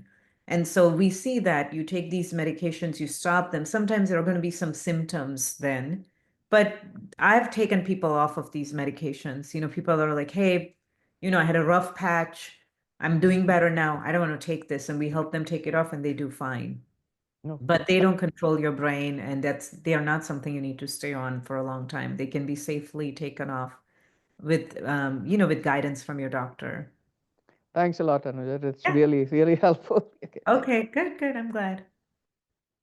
Anyone else? So I saw you also mentioned vitamins help uh, for below exercise and things like that. So what kind of vitamins do you suggest? To be honest with you, I have not seen a ton of research on vitamins. I got some of this from a presentation I had done before. But honestly, in general, like, your primary care doctor, at least what I've heard is just like a multivitamin for us. But I think kind of what I meant there is us being vegetarians, there was a period of time when I was in college and I had low B12.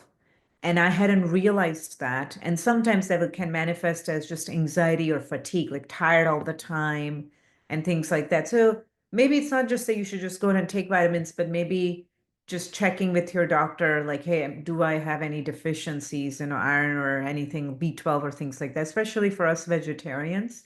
B12 is something you want to pay attention to because you only get that from like meat and stuff. We have to see. And the other one is vitamin D. You get vitamin D from sun, but the darker skin it doesn't convert it very much. So the lighter skin does a better job. So we can be deficient, and sometimes that can present as like symptoms, psychological symptoms. So it's not a huge one. Like that's not the most important thing that you're going to do if you are having symptoms, but it's just make sure that you're not having any low vitamins that maybe your doctor can say, hey, you can take this medication. They're easy over the counter. You can take vitamin D and B12 to help correct those if that is an issue. But that's a good catch. Thank you.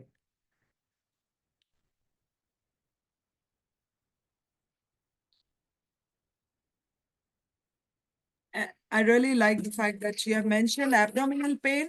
And I did this like before any big event, even I get this abdominal pain and the frequent urination kind of thing. And once the event passes away, I feel normal. So this is Yes. normal nature, right? No, exactly. I felt that a lot of times, right? You have something big coming up and you're anxious, then it goes away, then it's fine. Exactly. Yeah.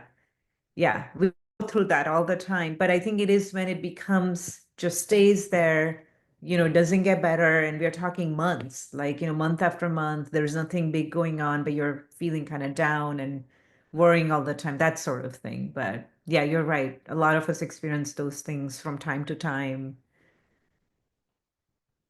Exactly. So, any other? I think, Anuja, thanks for your wonderful talk. Yeah, thank you. And you have explained very well the common causes and the special causes of anxiety and how they can be removed with the support of medical science. And you have also discussed about the yoga and meditation and other therapies, alternative therapies. So, yeah, we have so many options or so many solutions. Yep, we do have a lot of options. So yeah, Mm. I personally always say medication's the last thing. We should always do exercise, take good care of ourselves, love ourselves. And those things can help a lot. And we see that. I mean, obviously there are some people who struggle way more, but there are many who benefit from these types of interventions. So, but thank you so Yes. much for your patience, Thank you. everyone, and your attention. Thank you, Samani for having me. Okay, thank you. Thank you for coming. Thank you, Anuja. Yes. Now Deshmukh is there. Yeah, so now I would request Krishna Deshmukh for giving yoga session, showing all the physical exercise, breathing exercise, and hand postures, how they can help us to come out of these kind of mental traumas like the anxiety. So I would request Krishna Deshmukh for taking his session. Sure. Thank you.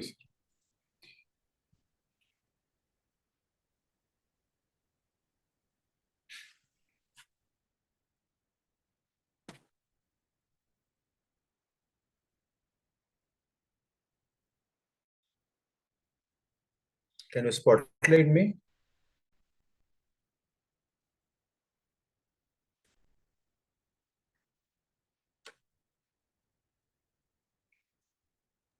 You are already in a spotlight, okay?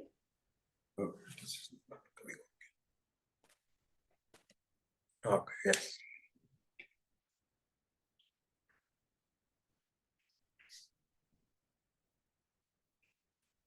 Right. So good morning to all of you.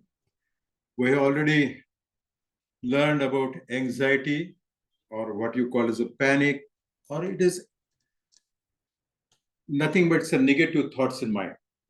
What happens when something goes wrong, or we are under stress or tension, or there are certain things which are not in our control. So our mind thinks in a negative way. And when the negativity increases, we create anxiety. And this anxiety can go on increasing further.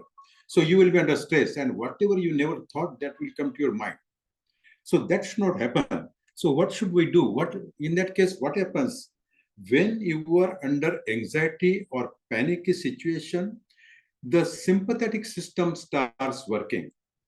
And that works where it works on hypothalamus. Hypothalamus controls all the glands. The pituitary gland becomes active. And main gland, that is adrenal gland, that secretes adrenaline. So there is your energy, or it activates. So there is more, breath becomes fast. Then there is fear, or we can call it as a fear because of the negativity, or what something is going to be wrong in my life, and that gives you stress. And in that case, you start thinking whatever will never happen also. So that time, what we need to do, we have to we have to stop this anxiety. We have to reduce the activity, or the activity of sympathetic system, and we have to start working on parasympathetic system. So there are certain asanas which will help us to take care of this anxiety. Now, when we talk about anxiety, or as you have already heard many times about panic, so when something comes to our mind, and when we think that this must have happened, that might happen, like that, so that increases your anxiety or your stress also. So for this, what has been recommended first is Shashankasana, which we have already done in earlier sessions. Once again, I will do that Shashankasana for you. So while doing Shashankasana, what you need to do, you need to sit in a Vajrasana position. Vajrasana we have already done. Both the hands on your thighs. And while doing Vajrasana, first you have to take a breath, or a deep breath. And while breathing in, lift both your hands easily up. Stretch it upward. Arms should be touching to your ear. Then while breathing out, slowly bend in your waist region.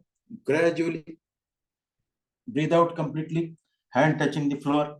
Then your forehead should touch the ground. And now normal breathing. Breathe normally. You can continue this. Initially, you can do it for a few seconds, then 1 minute, 2 minutes. Gradually, you can increase the period of this asana. Then breathe in. Lift your both hands and neck together up. And while breathing out, bring your hands back to the thighs, or normal. So this is how we do Shashankasana. Now Shashankasana, once again I will repeat, Shashank means moon. How is moon? Moon is cool. That gives you sereneness, that keeps you cool without thought. And secondly, what is appearing on the moon is rabbit, or there is a shadow of a rabbit. So it is either moon or the rabbit. Rabbit is a very fearful animal. And it's a fearful animal. And what we do in rabbit pose, we bend forward, and our body takes the shape of a rabbit. So that's why it is called Shashankasana.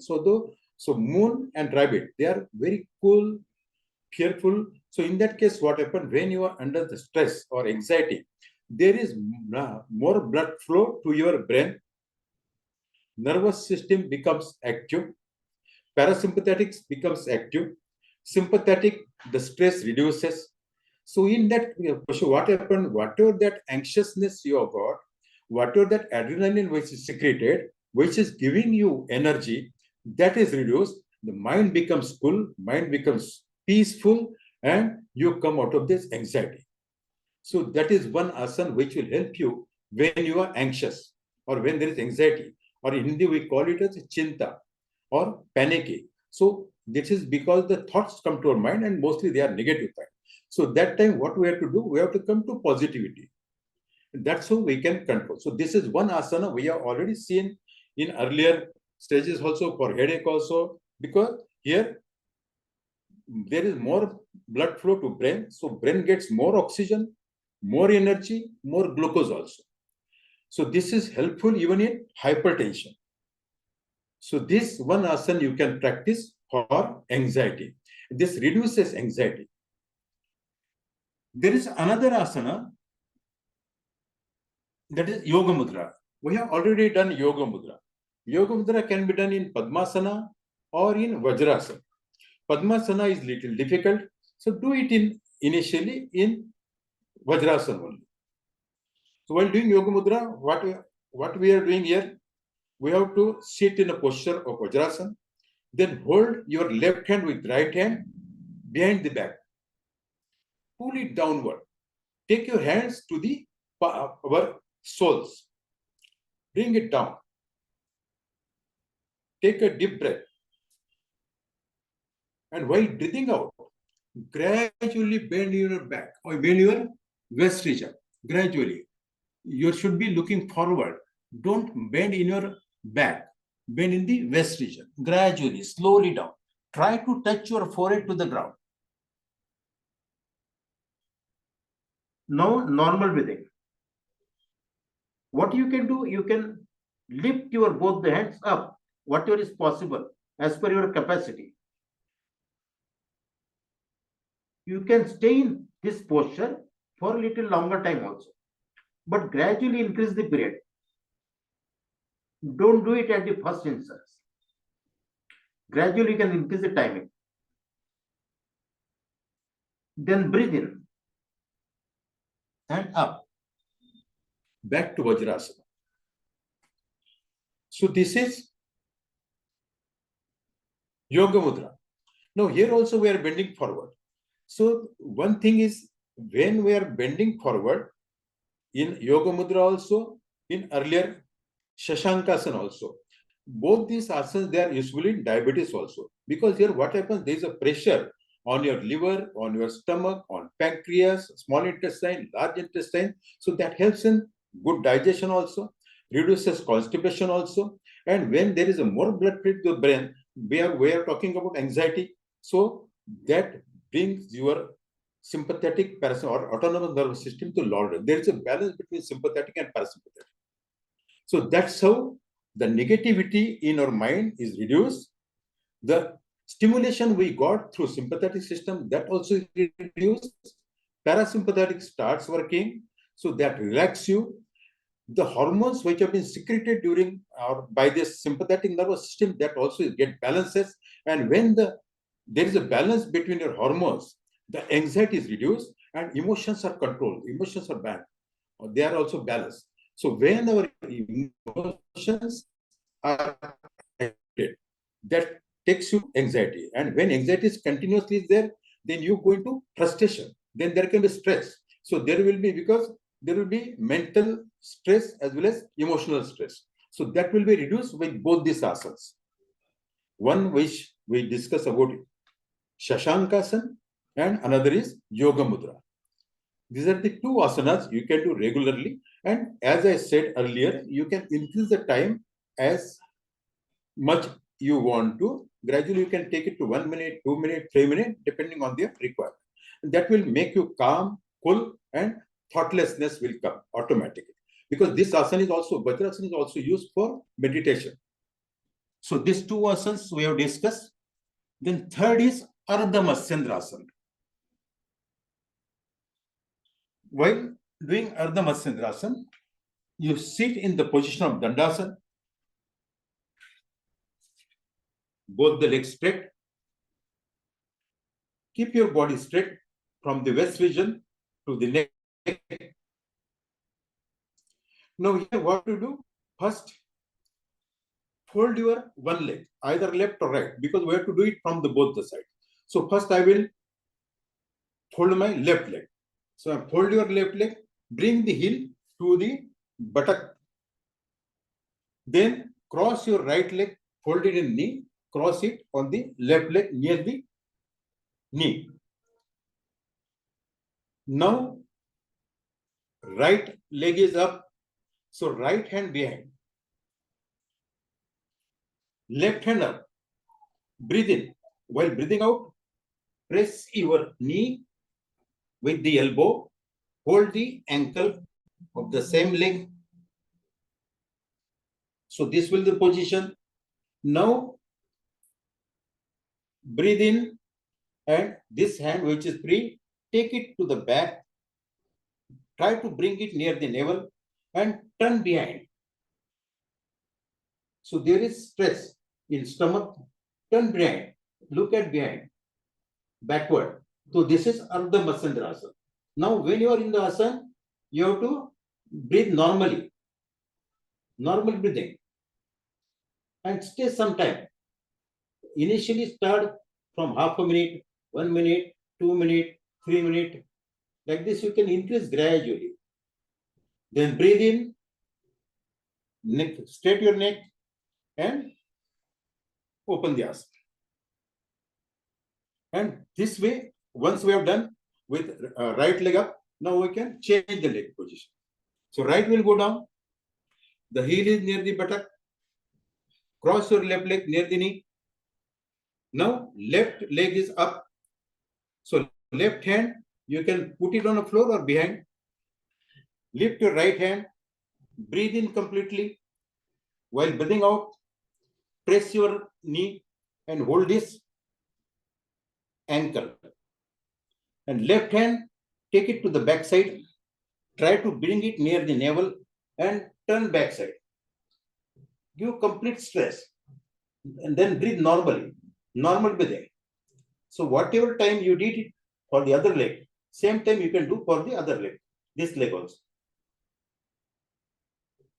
Then breathe in. Straighten the neck. While breathing out, come to the normal posture.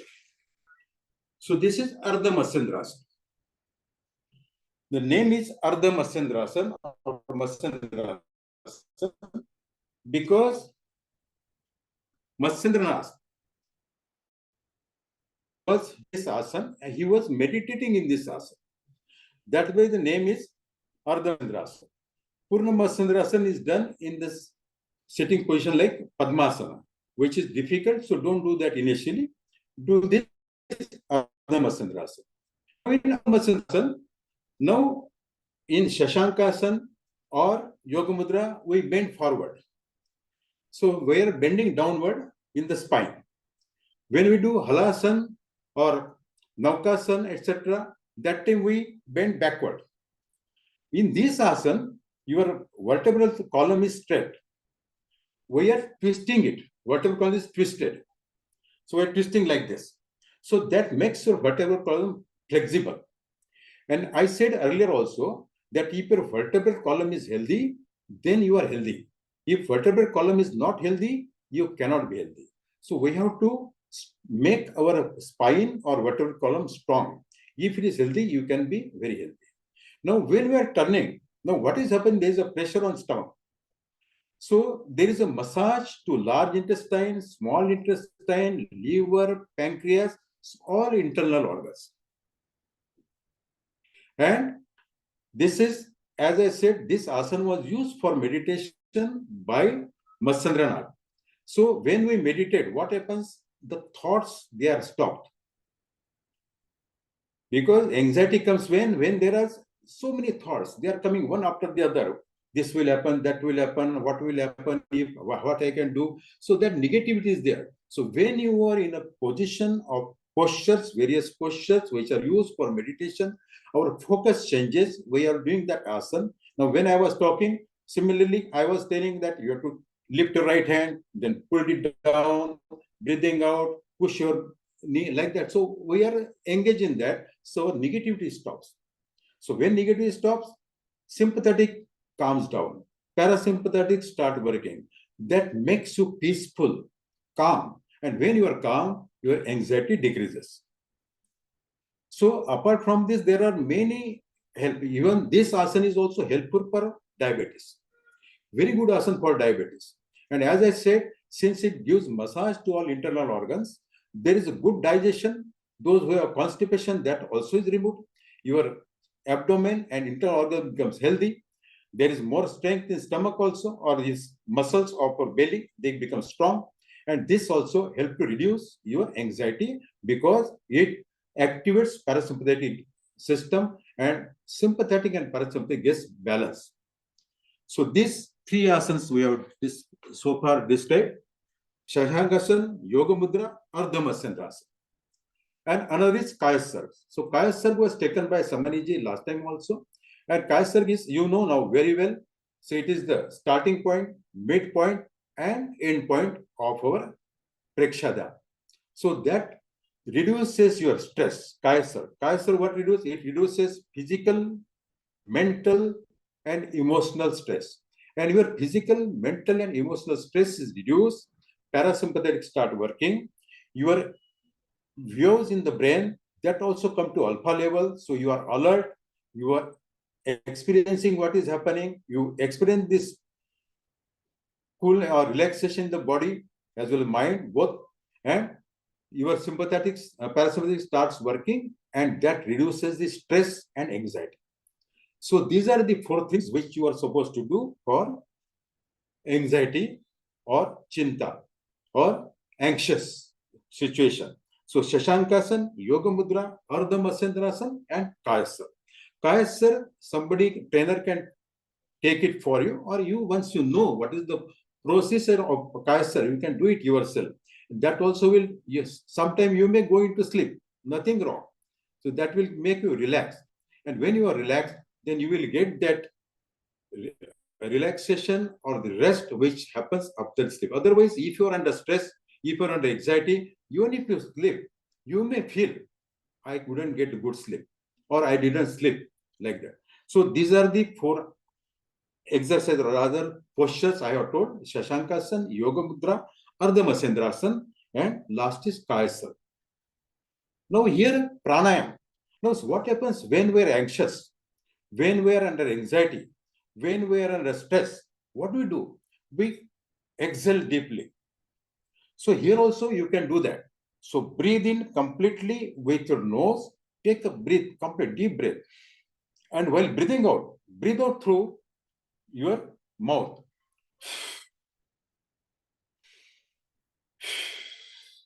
So when you breathe out like this, that makes you calm.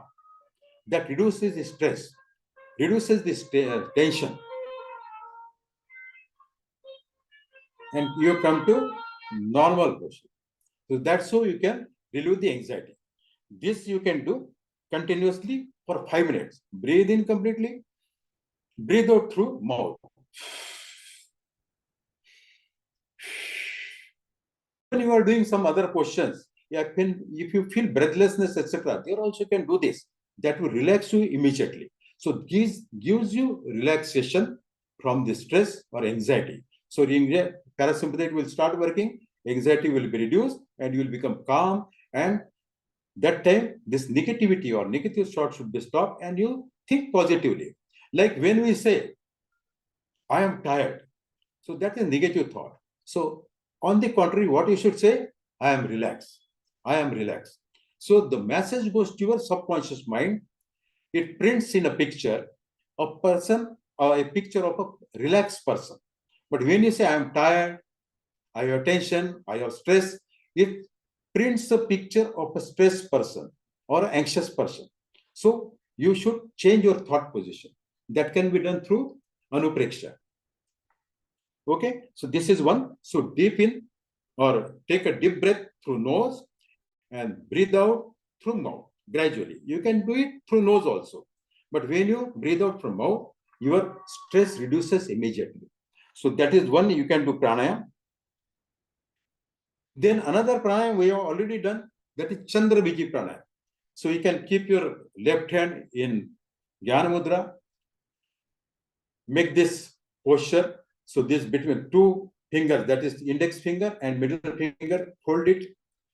Your thumb on right nostril and ring finger on left nostril. So close your right and take a deep breath. Keep your back, spine straight, neck straight. And breathe in slowly through left nostril. Breathe out slowly through right nostril. Breathe in through left. Breathe out through right. Breathe in through left. Breathe out through right. This can do initially 5 times, 7 times, 9 times, gradually it can increase. So this initially do it, and especially when we are doing, we should be in a relaxed posture. Do it in the morning when we have empty stomach. Even before going to bed, you can do it once. Even in afternoon, once you have taken food and after 2-3 hours are passed, that time also you can do. So we can do this 7 times or 9 times, 3 times a day. Initially start doing for 1 time only in the morning, then do it in the evening before going to bed, then in the afternoon also. So you can do it 27 times in a day. So when we are doing Chandra Vidhi Pranayam, or we are using our left nostril, this is Muna Nadi or parasympathetic Nadi or Ida Nadi. So that calms down you, the parasympathetic starts working and it balances both the nadis, that is Surya Vidhi and Chandra Vidhi. Surya Nadi or Chandra Nadi, or Pingala and Ida, or sympathetic and parasympathetic. And that makes you peaceful. So anxiety reduces. So this kriya you can do for anxiety. So one I said that breathing in through nose, breathing out through mouth. Second, Chandra Vidhi Pranayam. That will also reduce your stress. That increases the activity of parasympathetic. And the mudra which we are supposed to do is Akash Mudra. Now, you know, these are the 5 elements in your body. This is fire, Agni. This is Vayu, wind. This is Akash, space. This is Prithvi or earth. And this is Jal or Varun. So these are the 5 elements. Akash Mudra is done. What you have to do? Tip of middle finger and tip of your thumb. You have to put it together. Not giving any pressure. Just put it close. And this is the mudra. This is Akash Mudra. And this is your postures. You have to sit like this. You can do this. Akash Mudra. Now, what happens when you are doing Akash Mudra? That balances other elements. That's fire, wind, Prithvi, earth, and Jal or Varun. That balances. So this is also a posture of a meditation. So when it's balanced, again your parasympathetic starts working, your stress is reduced, anxiety reduced, because we are focusing on the mudra. Our total focus is on this. And our thoughts, they stop, and then you can experience even whatever is happening inside the body. There will be spandan, prakampan, or the vibrations will be there that you can experience. That means our focus is towards the mudra, towards the experience we are getting, and gradually parasympathetic start working and anxiety is reduced. So these are the things which you can do for anxiety. And anxiety, as I said earlier, because if you are always anxious, if you are in anxiety conditions, you can go into panic condition that can lead you to frustration. Frustration can take you to depression, and then there is a breakdown. So if you are always anxious, that will be level of anxiety. Initially it will be low, then gradually as the time passes, it goes on increasing. So that increases the stress. So when you do this, Shashankasana, Yoga Mudra, Ardha Matsendrasana, Kayasar, and Pranayam, that is breathing in through nose, breathing out through mouth, then Chandravidhi Pranayam, and lastly this Akash Mudra, or that is the space posture. So here we are balancing the elements in the body, that the total 5 elements, Pancha Mahabhuta, what we call fire, wind, space, Prithvi or earth, and Varun or Jal. So these 5 elements, so they balances. So this is how we can take care of the anxiety. And always give that suggestion, which Samani ji will be taking your Anupreksha. So there you have to do that Anupreksha.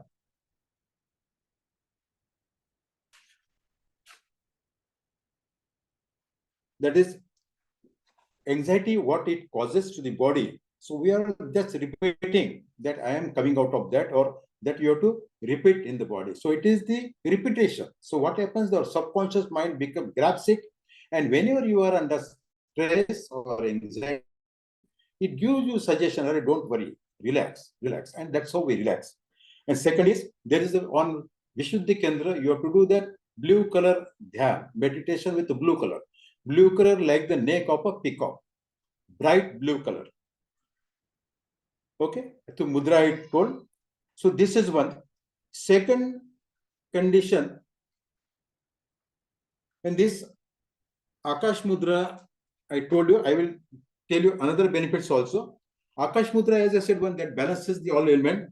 Secondly, increase the space element, and space is increased. When we are just touching, this element or space element is increased. When we press it with thumb, it decreases. So we have to increase. So when we increase, that balances the other elements. Then this mudra detoxicate you. Whatever that negativity is there in our body, that comes out. If there is any obstruction in the nervous system, etc., that also is removed. And there is that neurotransmitters, they become active. And that's so we come to a good level or a peaceful level. Then there is a mental clarity. When we are doing this Akash Mudra or space posture, there is mental clarity. Our thought becomes, or in other words, I can tell you that clarity means refining your thought. Now, what we are doing till now, we were doing negative thought. So refine the thoughts. You should think deeply. What is important for me? What I'm thinking, is it correct or not? So once you do that correction, refine your thoughts. So gradually your parasympathetic works and your stress is removed. Then hormone balance. Now, as I said, when your sympathetic works, the hormone, that is adrenal hormone, etc., thyroxine, etc., that increases, and blood flow increases, breath increases. So when you do this mudra, that balance your hormones. When there is a balance, your emotional balance is achieved, and where your emotions are balanced, your anxiety will be reduced. Then this mudra also helps in reducing blood pressure. So that means, again, we are coming out to parasympathetic. Parasympathetic starts working, blood pressure is also reduced. And in Shashankasana, then Yoga Mudra also, your blood pressure is reduced. Your communication improves.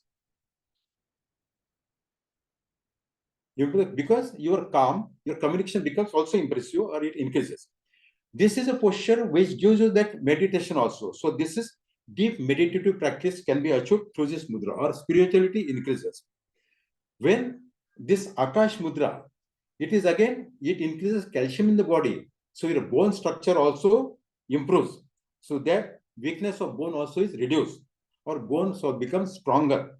If you have ear problem, that also improves, because this same mudra, if you do that Shunya Mudra, so that helps you reduce the deafness. If you are getting deafness, so this mudra helps. But that is Shunya Mudra. So you are pressing your space element with thumb. So there also it helps. Even this mudra is helpful in heart elements. As I said, this balances all the elements. So in case of heart weakness also, then it works. And even it is helpful in vertigo. I already told you that is decreases the deafness, and because it is connected to our internal ear. So when there is the imbalance in interior, because there is a body, then there are circular, semicircular canals are there, and there is cochlea. There is a liquid in between. If that liquid is imbalanced, we get vertigo. So in this case also, this mudra helps. So Akash Mudra. So these are the benefits of Akash Mudra. Now, apart from this, anxiety is one aspect. The second aspect is fear. Fear also is sometimes we get, because when there is anxiety, we are fearful also. So in Hindi, we call it bhaya or fearfulness. So there also we can use other asanas. There is Shashankasana is of course there. Kayasana I have already discussed with you. Padmasana we have done. Padmasana I will again repeat. So Padmasana, again you have to sit in the posture Dandasana. Then hold your right leg. Take your heel to the groin. Then fold your left leg. And gradually, slowly lift your left leg on the right thigh. Again, the heel is coming to groin. This is Padmasana. Both the hands in Jnana Mudra. In this asana, your spine becomes straight. So Padmasana. So Padmasana increases your courage. There is a good blood flow in the body. Our fearfulness goes away. So this will help you to take care of fearfulness. So you will become fearless.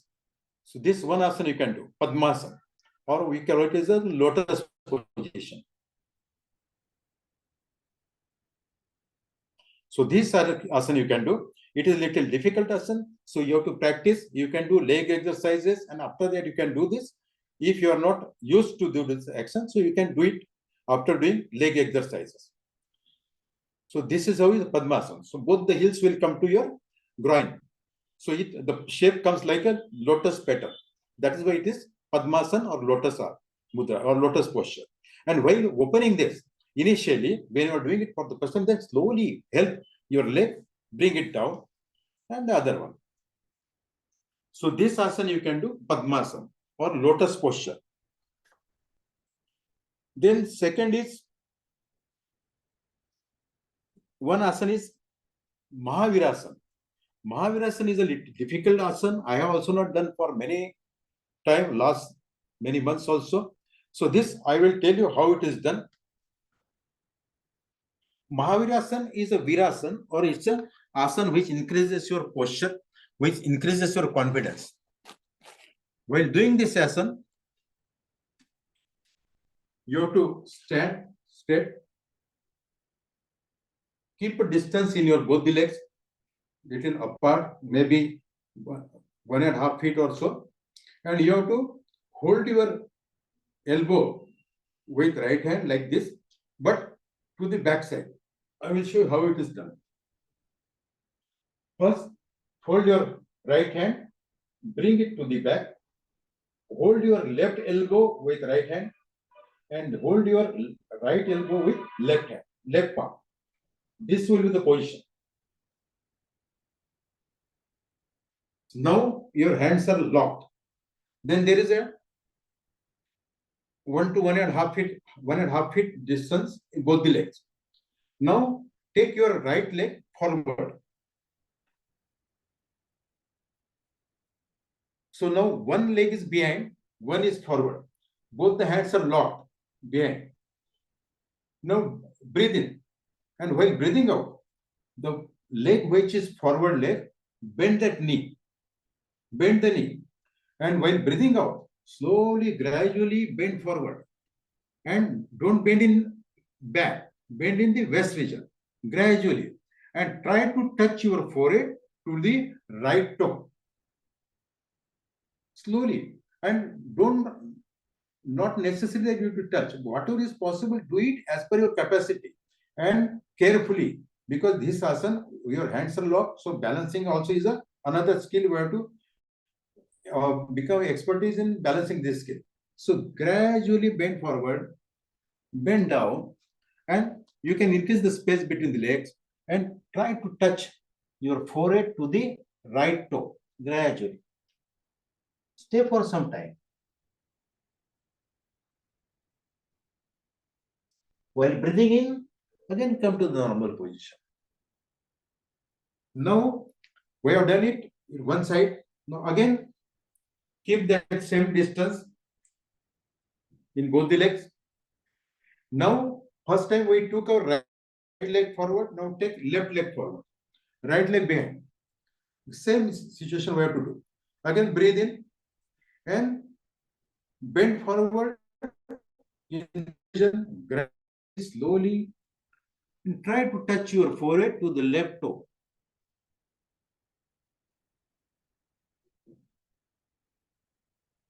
Breathe in and relax and open your posture. So this is Mahavirasana. As I said, this is a courageous posture or a bravery asana. You can call it a bravery posture. So you can do this for coming out of fear, fearfulness. So this asana increases your courage. Now you have seen how this asana is done. So there is more pressure on the legs. There is pressure on the hands. There is pressure on the shoulder. Then we are bending in the waist region. You are breathing in. So thoracic cage expanded. So there is pressure on legs. So here in this asana, that makes both the legs stronger, both the hands stronger, shoulder broad. Your breathing improves. Breathing is good. So there's a deep breathing, breathing out completely, and that increases the courage. Now here what we are talking about is fearfulness. So this, when you know that I have a power in my body, the fear goes away. So that's how this is the asana. It is little difficult. When you are doing it, do it very carefully. So this is Mahavirasana. Vira asana. So as I said, it is Virasana. That is the bravery posture. So this you can do for taking care of fearfulness. So here Mahavirasana. Another is what we have discussed. Second asana is Padmasana. Shashankasana we already discussed. So that also reduces your fearfulness. And in fear also, again it comes to the same autonomous nervous system, sympathetic and parasympathetic. So that stress which is there, the fearfulness which is there our sympathetic becomes active. And when we do this asana, our parasympathetic starts working, because what we have done, I have given stress to the body. Then we have to bring it to normal. The parasympathetic start working and there is a balance. So physical and emotional balance both will be there. And here pranayam is dirgha shwas.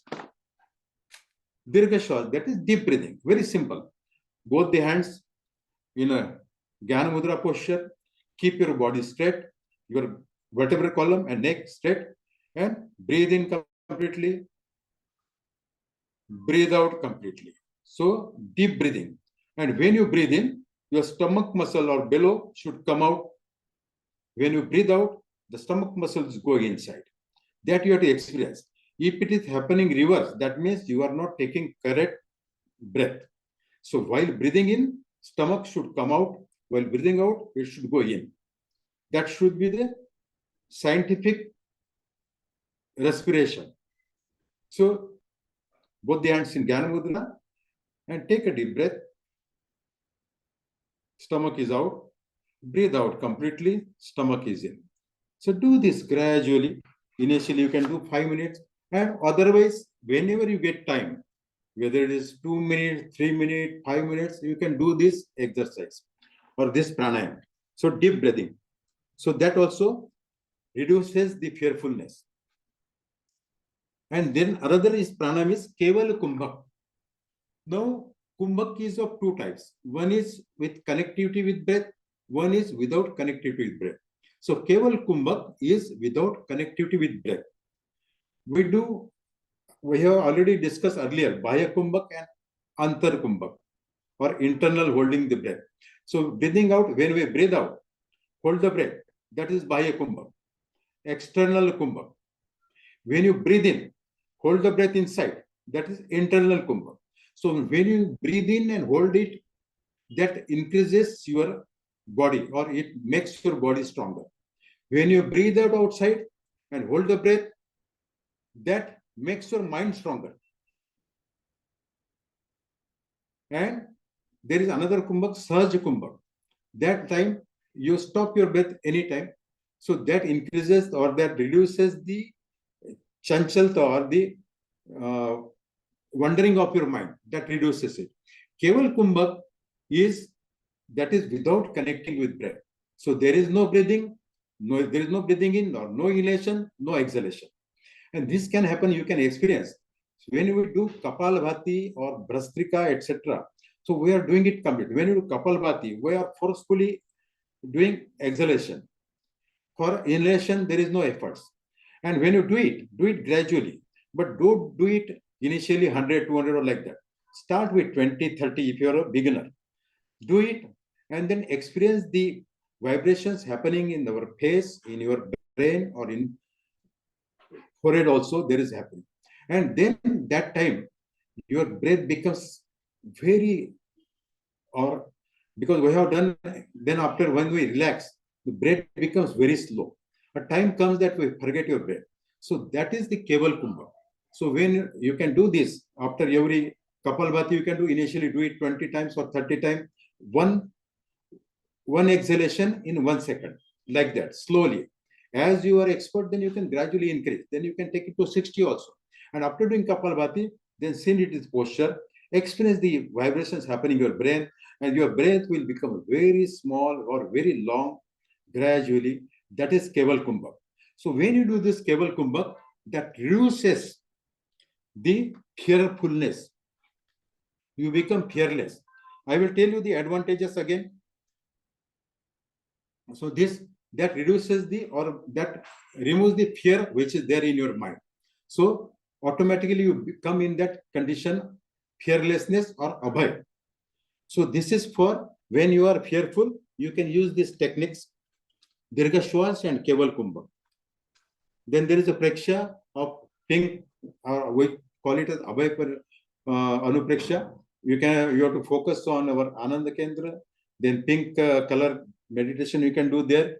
Anupreksha, that means there you have to repeat that the fearful person will be weak in mind. Nobody helps the fearful person. So I want to become fearless.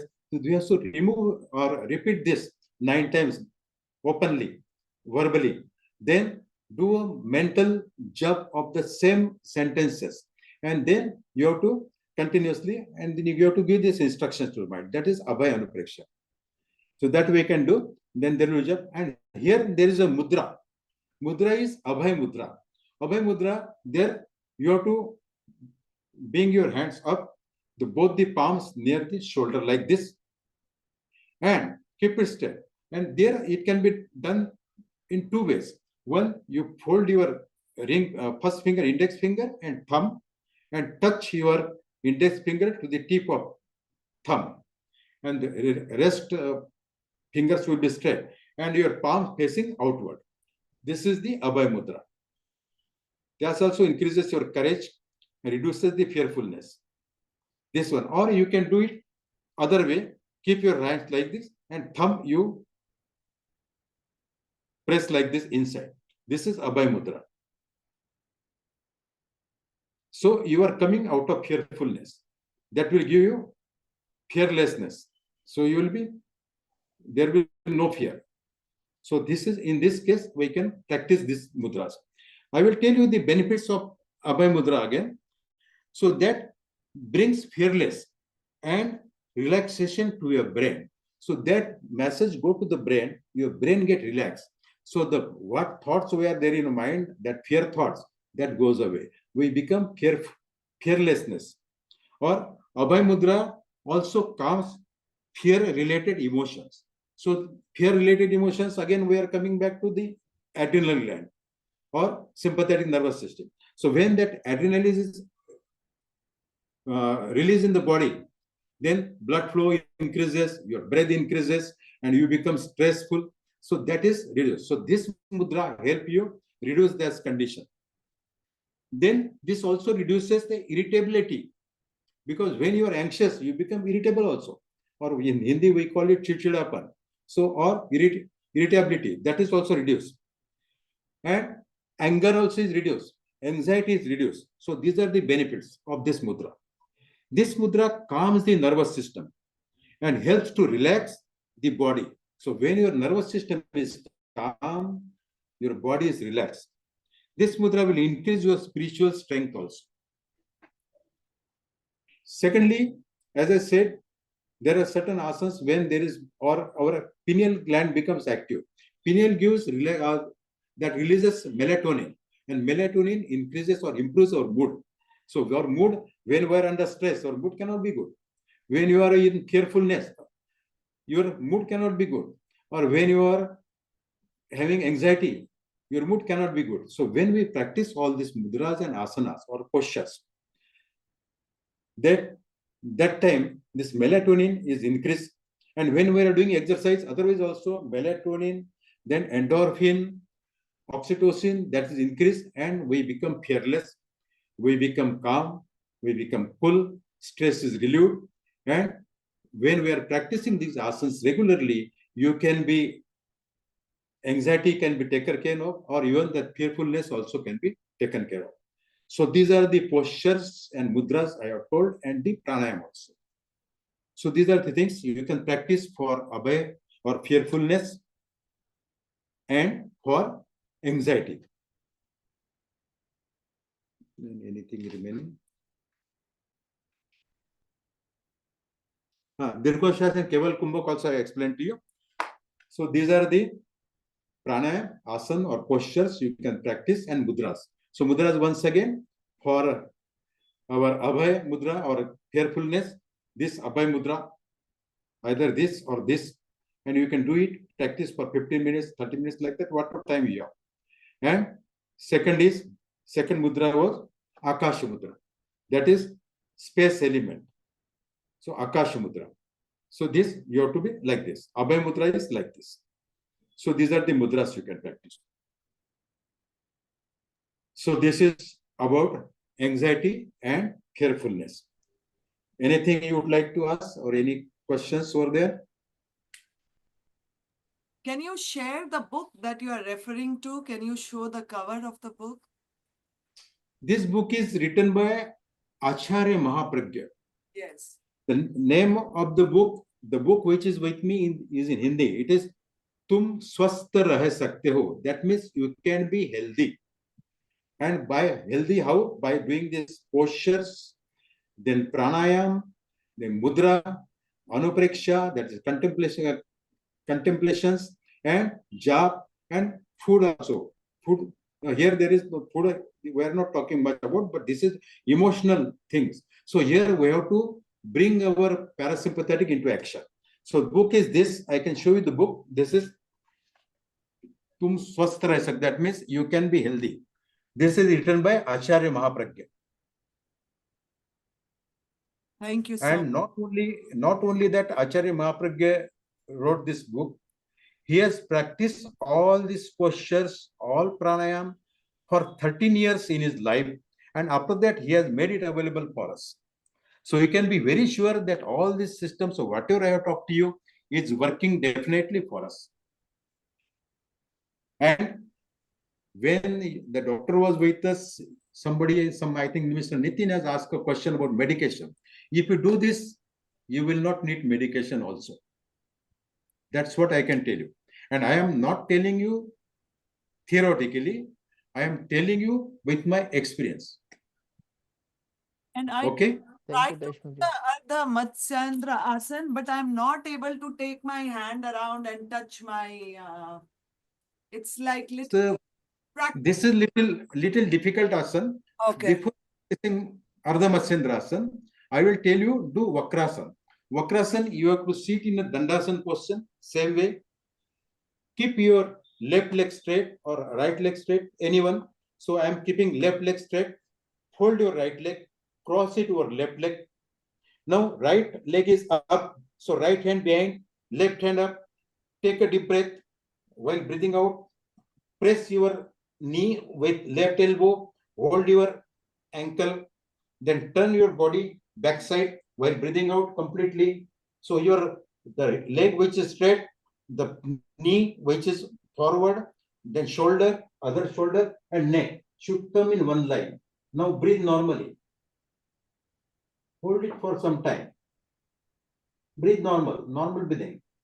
Stay some time in this posture. Then breathe in. And while breathing out, open the eyes. Same way you can do with the other leg. right leg straight, fold your left leg, cross it over left leg, right leg, left hand behind, right hand arm. Take a deep breath. While breathing out, press your knee with elbow and hold the ankle. Slowly turn your neck backward, normal breathing. Look at your hand which is behind, normal breathing. Then breathe in, make your neck straight, and while breathing out, release from the asana. So this you can do initially, and once you are practice this, then you can go to Ardha Matsyendrasana.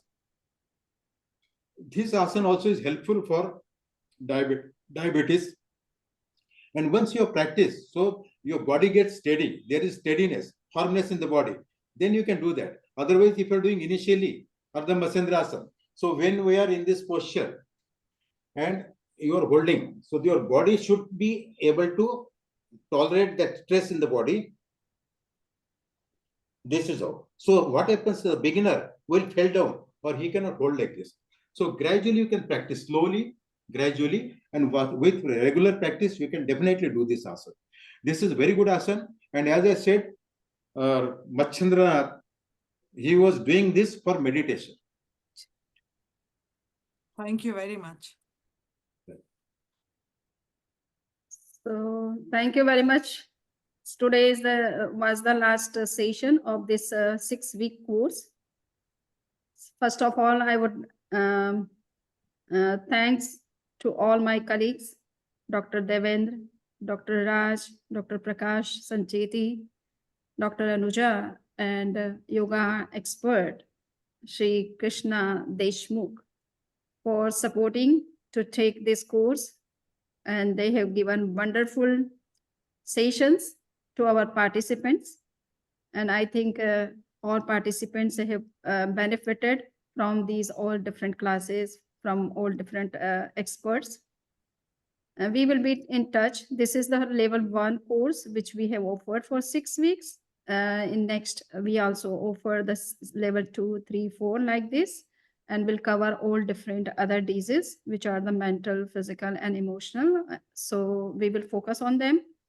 Right now, for 3 months, almost, we will be back for the level 2 course. But those participants who have joined this course, though there were almost 42 participants, might be some are watching all the video lectures and taking all reading materials online. They might have no time for coming in live sessions. But those who have joined constantly, I am perceiving that Bindi Shah from London, Garima from Orlando, Nitin Jain from Carolina, Dr. Rakesh Jain from West Palm Beach, Dr. Prakash Sancheti from Kolkata, and Carissa Reiner, might be she is joining from some other city. And there are Chandini, who is also joining from London. Pushpa Mala, she is joining from, I think, Jacksonville.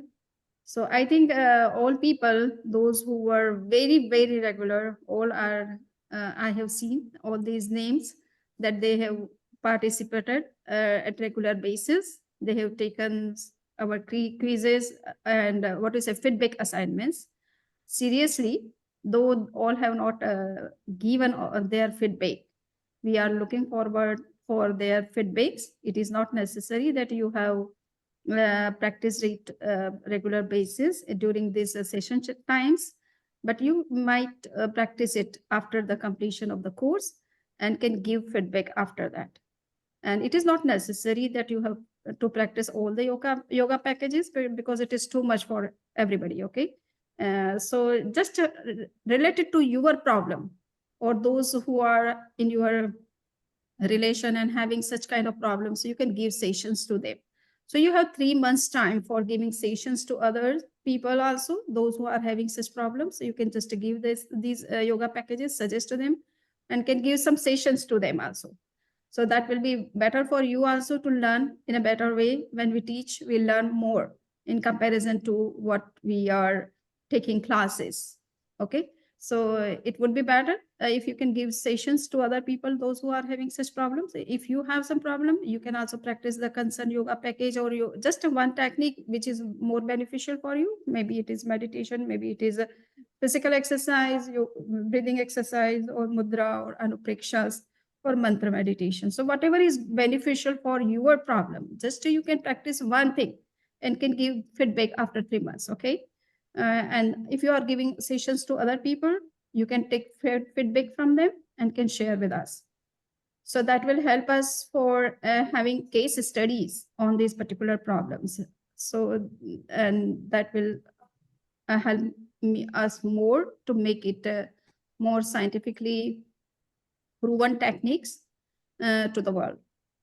So I would like to listen to all our participants, though all are very senior people. Okay, they are already knowledgeable. They are doctors, senior doctors, or retired from their profession. So they have a lot of experience than what we have shared through our sessions. So I would like to listen to each of you for 2 minutes and not more than that. How these yoga therapies you are perceiving, how they are beneficial, how they are scientific in their temperament, because today's world is looking for scientific analysis and study and results, or experiments, and then they start believing in the things. So your experience will help other people who are looking for scientific what we say results of the things. So may I request Dr. Rakesh Jain first to speak, and then Carissa, then Dr. Prakash Sancheti, Nitin Jain, and Garima, etc. Bindi and Chandani. So we will have hardly 15 minutes more for listening to all our participants. So may I request Dr. Rakesh Jain, just I'm spotlighting. Yeah. Yes. So just 1 minute. So, Dr. Rakesh Jain, could you please speak? Sure. Vandami Naman Sami Samniji. I have slight throat problem, so my voice may not be very clear. But I'd like to say that it was a wonderful session, 6 weeks of wonderful session covering all the important aspects of common problems that we face in our daily life, with the scientific explanation of each of the problems and practical measures to how to solve them. So I really enjoyed and benefited from these sessions. The only thing is that I need to practice. I have been practicing a little bit. For example, I have incorporated Surya Namaskar in my daily routine. I used to do Surya Namaskar before, but it was once a week, once a month, something. But after this session started, I've started doing it every day in the morning before taking a shower or bath. So just one small example of how it has changed me, but I do intend to incorporate more features, what I've learned from these sessions into my daily routine. So thank you very much, Samiji. So thank you very much, Dr. Rakesh Jain. He has joined this in this course from day 1 and continued to the last session, and has also given all feedbacks. His feedbacks, and whenever I say to write something, he writes also. And he is doctor already, so he has already good knowledge about the things. Okay, so now Carissa, would you like to say something? Yes, Maintain Dami Samniji. I Yes. just want to say thank you so much for the opportunity. And I've learned a lot. As the previous Rakesh was saying, it was very, very good, very holistic. All of the different facets were presented very clearly. And I think the practice I found most helpful, because my initial intention with this course was to learn about Preksha, but also learn how it could help me with my spiritual development and also stress. And I've found especially the perception of thought meditation to be very beneficial and very quickly reducing stress. But I think 3 months will be best so that I can go back through the lessons and study them again and make notes so that I can get better organized for implementation, because getting understanding in my head, but then applying it as a routine is the biggest challenge that I've faced. So thank you again to you and to all of the teachers and all of the classmates, and Jai Janendra. Thank you very much. Carissa has also joined from day one to last session. She is also giving her feedbacks, good feedbacks. She is very serious to her spiritual growth. So you have listened to her. So thank you for joining. I hope you will be in touch and will join other next levels. Yes, Okay. definitely, Thank you. definitely. Okay. So Dr. Prakash Sancheti, now he is from Calcutta. He's a senior doctor and engaged in Preksha meditation scientific studies. He is constantly doing some experiments on it. I would request Dr. Prakash Sancheti for sharing his own experience about the therapy course and how he's looking at this course. Pranam. I is just practicing medical from long times.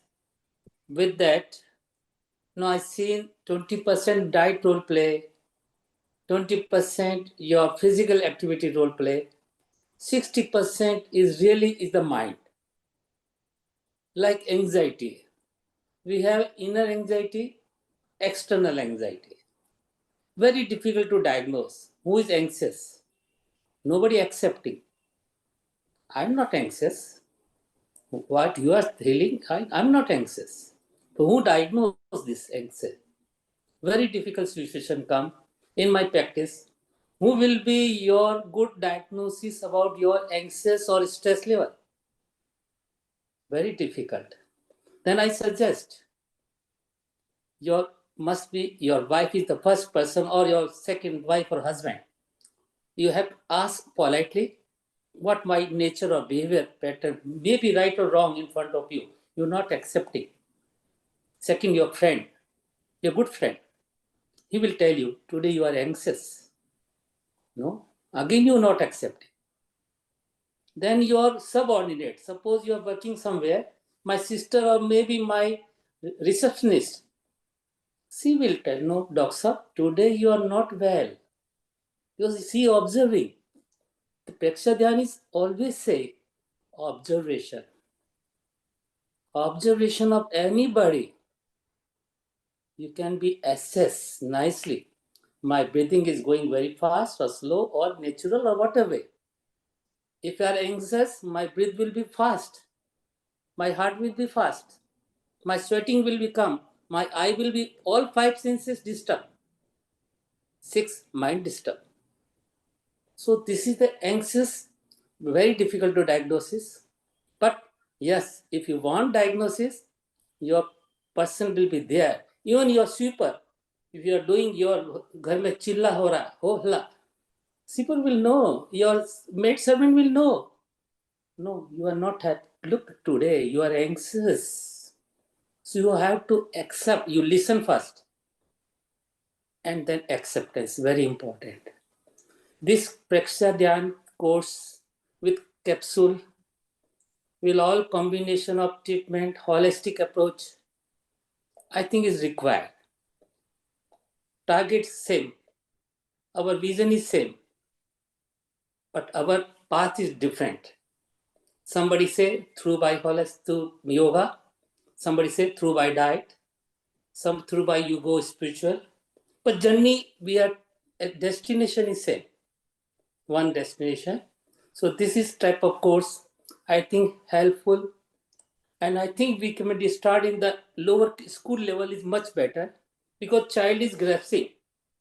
To change me is very difficult. So I'm not accepting. The change of the children, to educate the children, he can be really one day become the really bright. So my personal experience, I just changed my meditative life also slowly. And meditative path also. Meditative life means all actions should be calm, quiet, listening, watching, observing. somebody say, why you are quiet now? Something wrong with you? No, I'm full energetic, doing all activity, all work, everything timely schedule. But previously, I just know interaction, too much gossiping, too much discussing, argument. You are right, I am right, you are say right. But today I listen, say no, everybody like right, right attitude, right behavior. So this is my personal experience.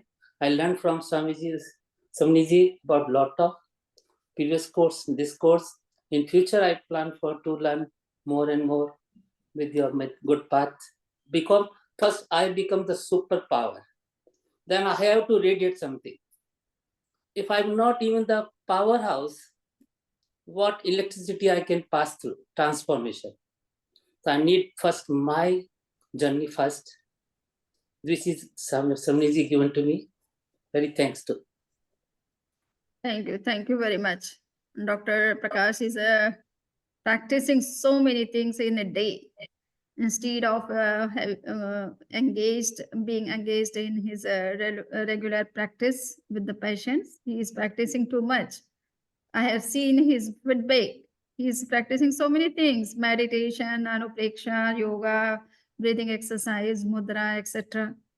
So, and changing lifestyle, changing the dietary habits also. So I have seen his feedback. They are very exhaustive, I can say. It is difficult for us also to practice all these different things in a day.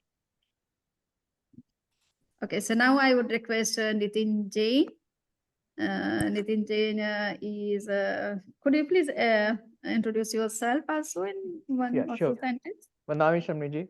Yeah. Again, I'm Nitin Jain from Lexington, South Carolina, and I am basically a software engineer and working as a contractor right now with the state government over here. So, Manami Shamiji, this course is really, really very, very great from last 6 weeks. Basically, we learned a lot. So basically what I think that some of these things we learn in bits and pieces over here and there, that okay, we have heard this much from here, we have heard that this is good, this is good.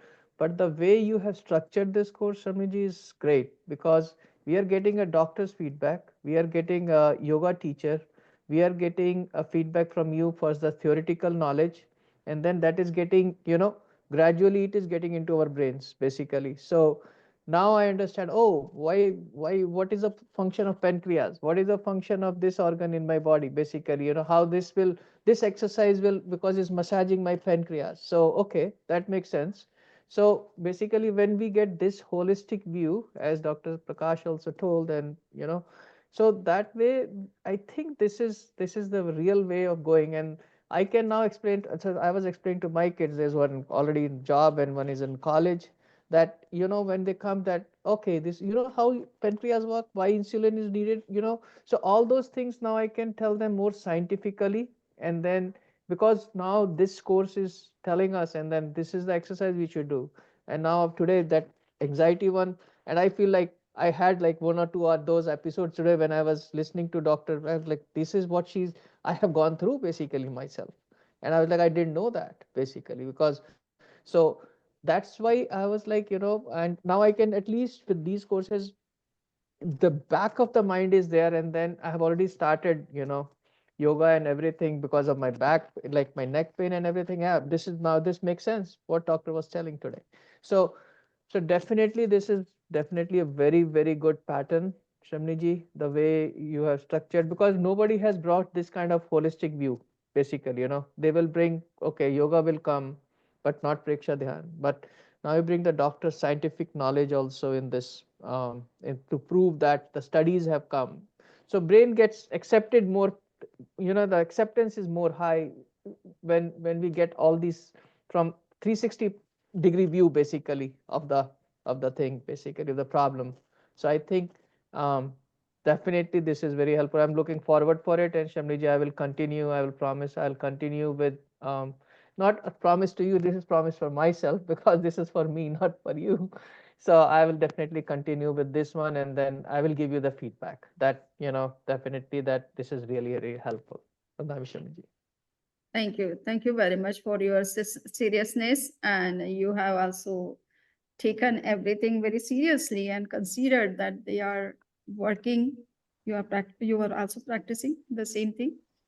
So, and I was, might be you have also submitted some feedback.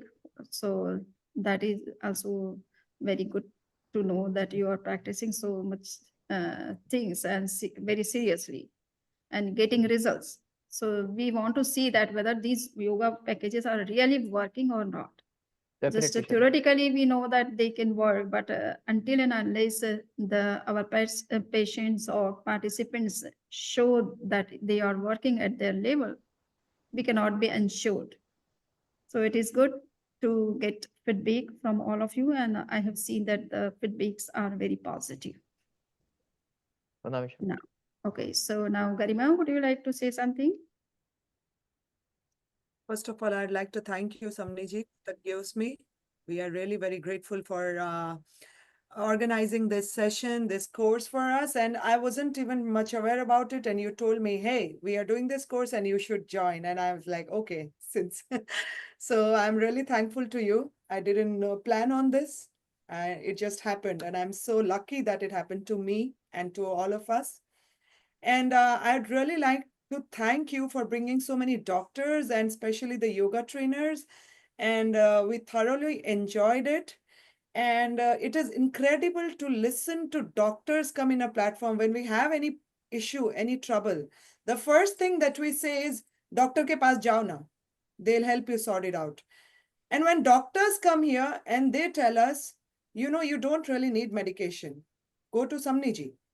That's what, you don't need medicine. You have to be good internally, then only everything will start working. And doctors who have so much experience, they tell you.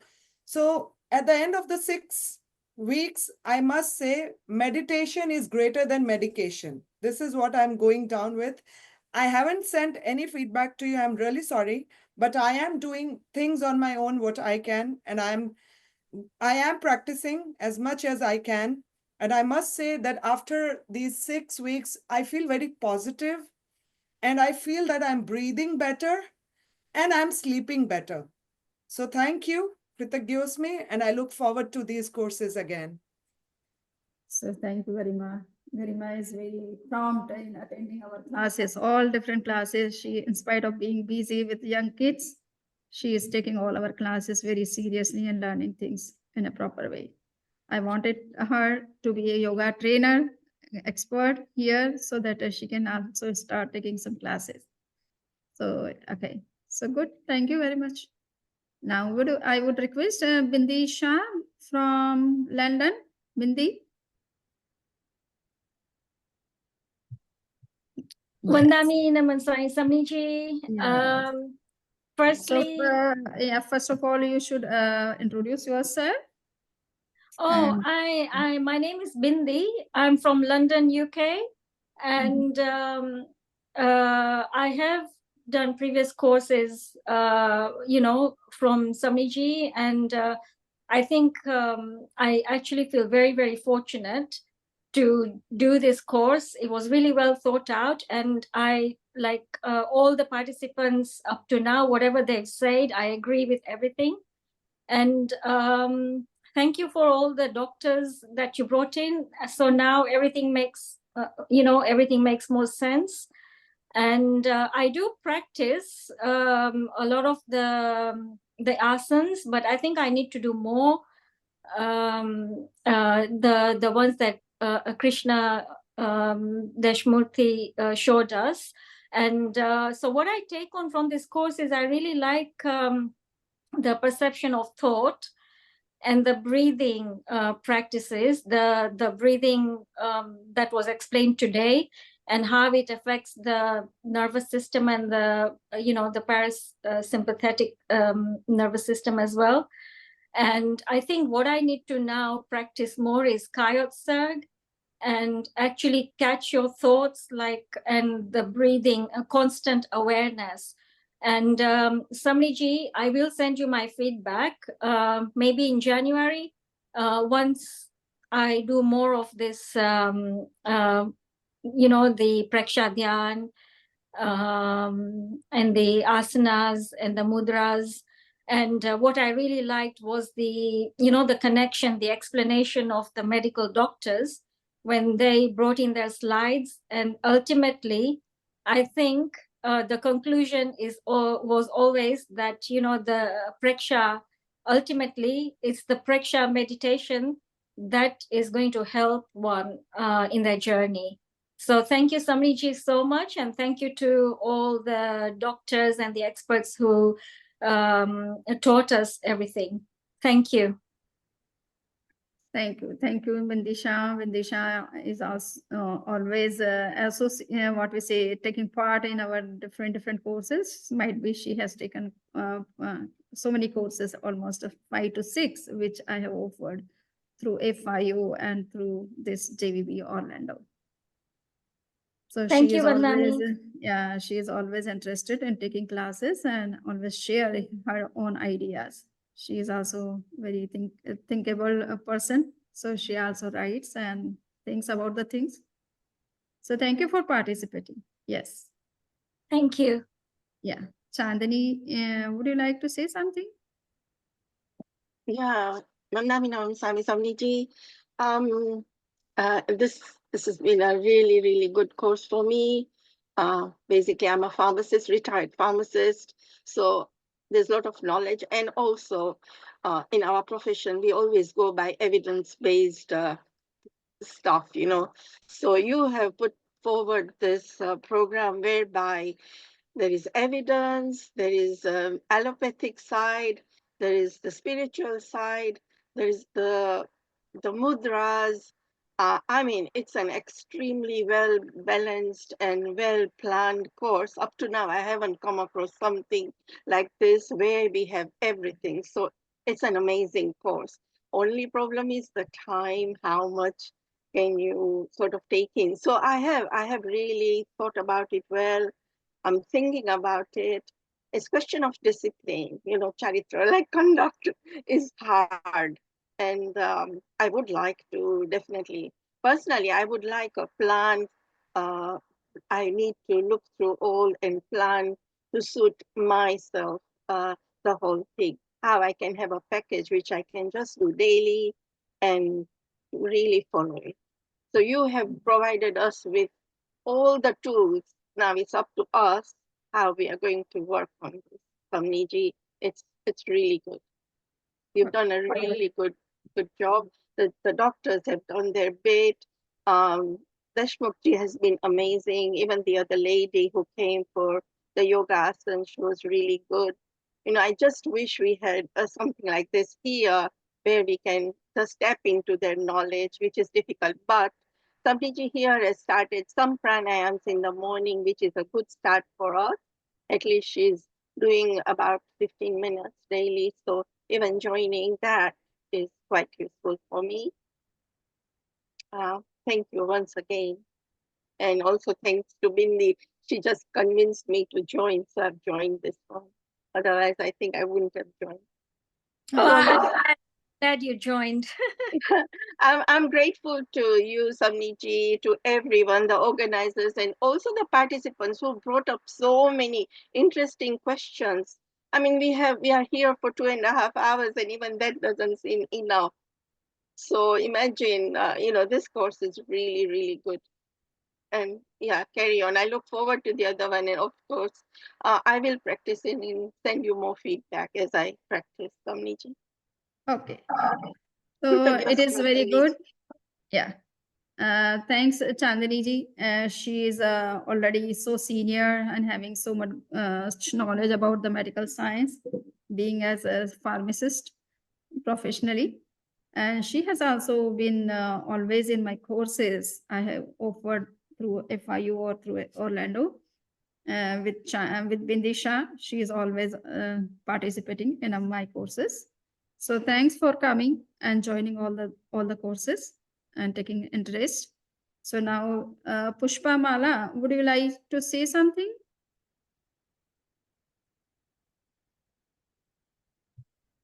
Okay, so just I want to say one thing that this was the topic or course, which was actually, you can say, practical subject, and we need more and more experiment in this particular course. So I would request to all our senior participants that they can, if they have time, they can sit one day in a week for particular disease problem. And if there are certain people nearby you or in your contact, they can join online or in person with you.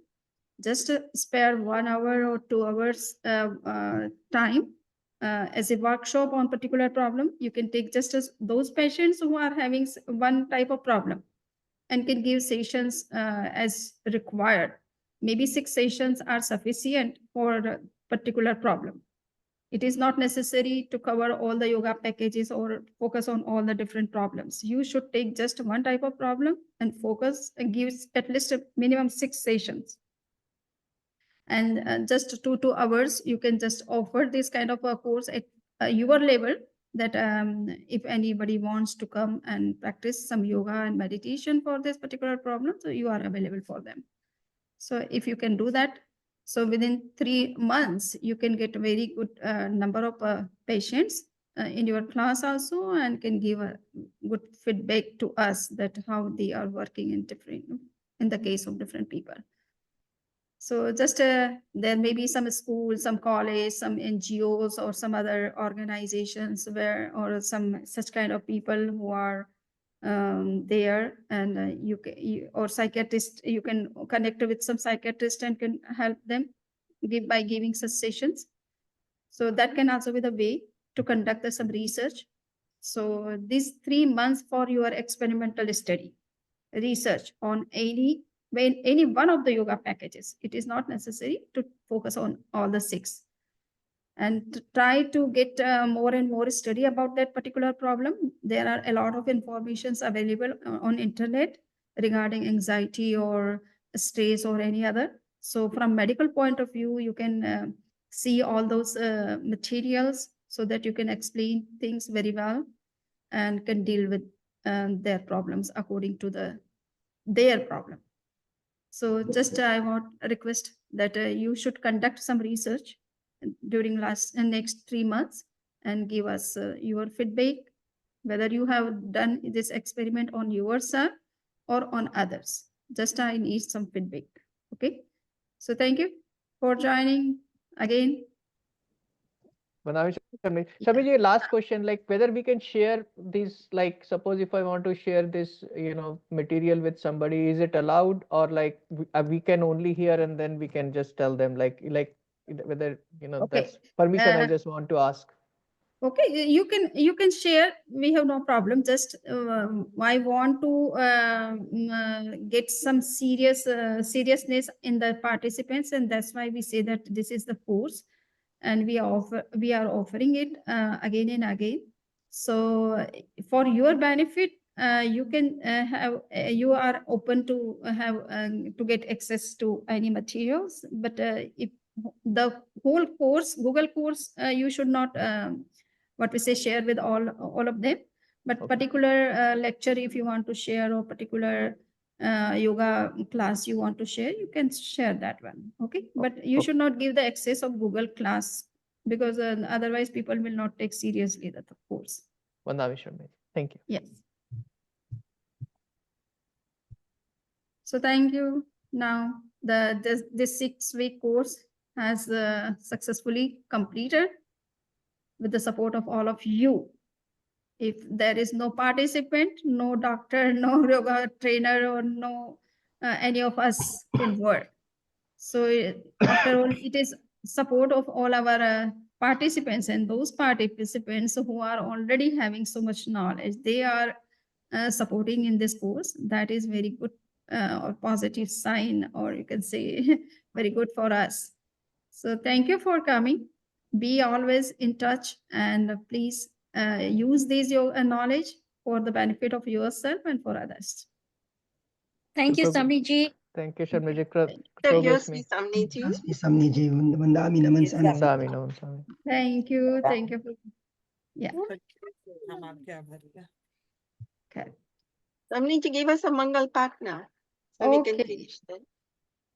Chattari mangalam arhanta mangalam siddha mangalam sahu mangalam kevali prannato dhammo mangalam chattari loguttama arhanta loguttama siddha loguttama sahu loguttama kevali prannato dhammo loguttamu chattari sharanam pavajjami arhante sharanam pavajjami siddhi sharanam pavajjami sahu sharanam pavajjami kevali prannattam dhammam sharanam pavajjami. So we have one what to say family camp. I have might said this before also, but just I want to say one thing here. Mm. This is the 58th year of Preksha meditation.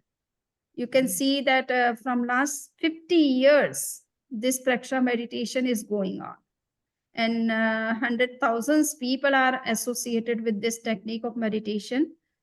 From so many foreign countries, the participants are coming to India to practice this particular meditation. And very good scientific studies are also going on constantly from last 30 years almost, you can say. And in India also, there are so many yoga centers. Instead of that, they are coming for mastery in Preksha meditation and science of living at JVBI. That is our university, which is located in Ladnu, near to Jaipur in Rajasthan.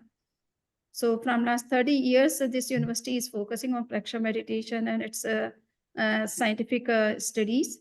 So you can see that every year almost 50 around PhD holders, they are applying, PhD people, they are applying for PhD in this particular course. And there are so many studies have already been done and still it is going on. So this is the 58th year, and this year is being celebrated in the name of Preksha Kalyan Varsh. So in this year, we have organized one family camp, especially on Preksha meditation. And just I want to share the flyer. Might be I have already shared, but if it is not, then you can see that. So in this family camp, we invite full families for coming in the what we say camp, so that the children, all other members of the family, they can also learn about Preksha meditation and apply it in their day-to-day life. Just 1 minute.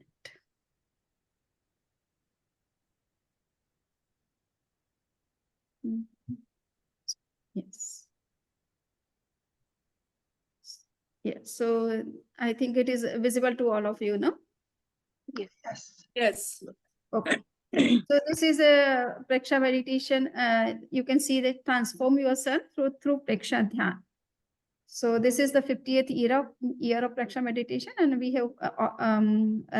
have planned one family camp also. The whole family can come and participate. Just whatever registration fee is there for arranging your room and food by the organizers. They are charging very nominal things, and but the meditation is very important for all of us. And this whole camp is focused on Preksha meditation. And we are focused on practical part more and more in this particular camp. So I would request all the families to participate. So you can also participate with your own family. All members can come and learn about Preksha meditation. And nowadays, meditation and yoga has become the part of our life and necessity. Shamli, I've already registered for this already camp. This one. Yeah. I'm coming there on 17th January Yes, in Orlando. I know. Yeah, it is true. Okay, so you can just say to other people also. It Sure. is not necessary that might be for some reason if you cannot come, but other people are interested. They For can South come. Carolina, we are like coming 7 to 8 families are coming to this Oh, camp. wow. Yeah. It is yeah. good. It is great. Yeah. So thank you. London is also not very far. Chandani ji I and know. I Disha. wish we could. Yeah. We can just Now fly. Yes. 8 hours journey is not very big journey. No. But for 2 days, no. Family won't be able to come. But it's good. Great. You're not Yes. Zooming, are you? Are you going to Zoom? And no, it is not Zoom, but otherwise people will join from Zoom. Yes. Another Okay. time, So maybe. there are many Samnichis there I saw on the poster. Yes, almost 4 Samnis. Two are having some other reasons, so they are not coming. Otherwise, they would also come. So They yeah, might also you come. are based in Orlando, Samniji? Where are you based? Yeah, I'm working at JBB Orlando. Okay. Yeah, because my turn at FIU was over, so I Oh, came. okay. Yeah. It But was still, only for 4 years continuously yes. as a visiting faculty. Yes. Mm, So thank you. yes. Yes. Now, Okay. You are welcome to come to London whenever you're coming this way. yeah, it was planned before 1 year before that I have to go work at JBB London. Yes. Then it is shifted to Houston, then Orlando. We So we are fortunate to have Shramnijis in US rather than in London right now. I know. I would say that. You got loads of them there. We've only got 2 here. But still, I think this is great for us, at least be able to join you and listen to you. Yeah. Yeah. Thank you.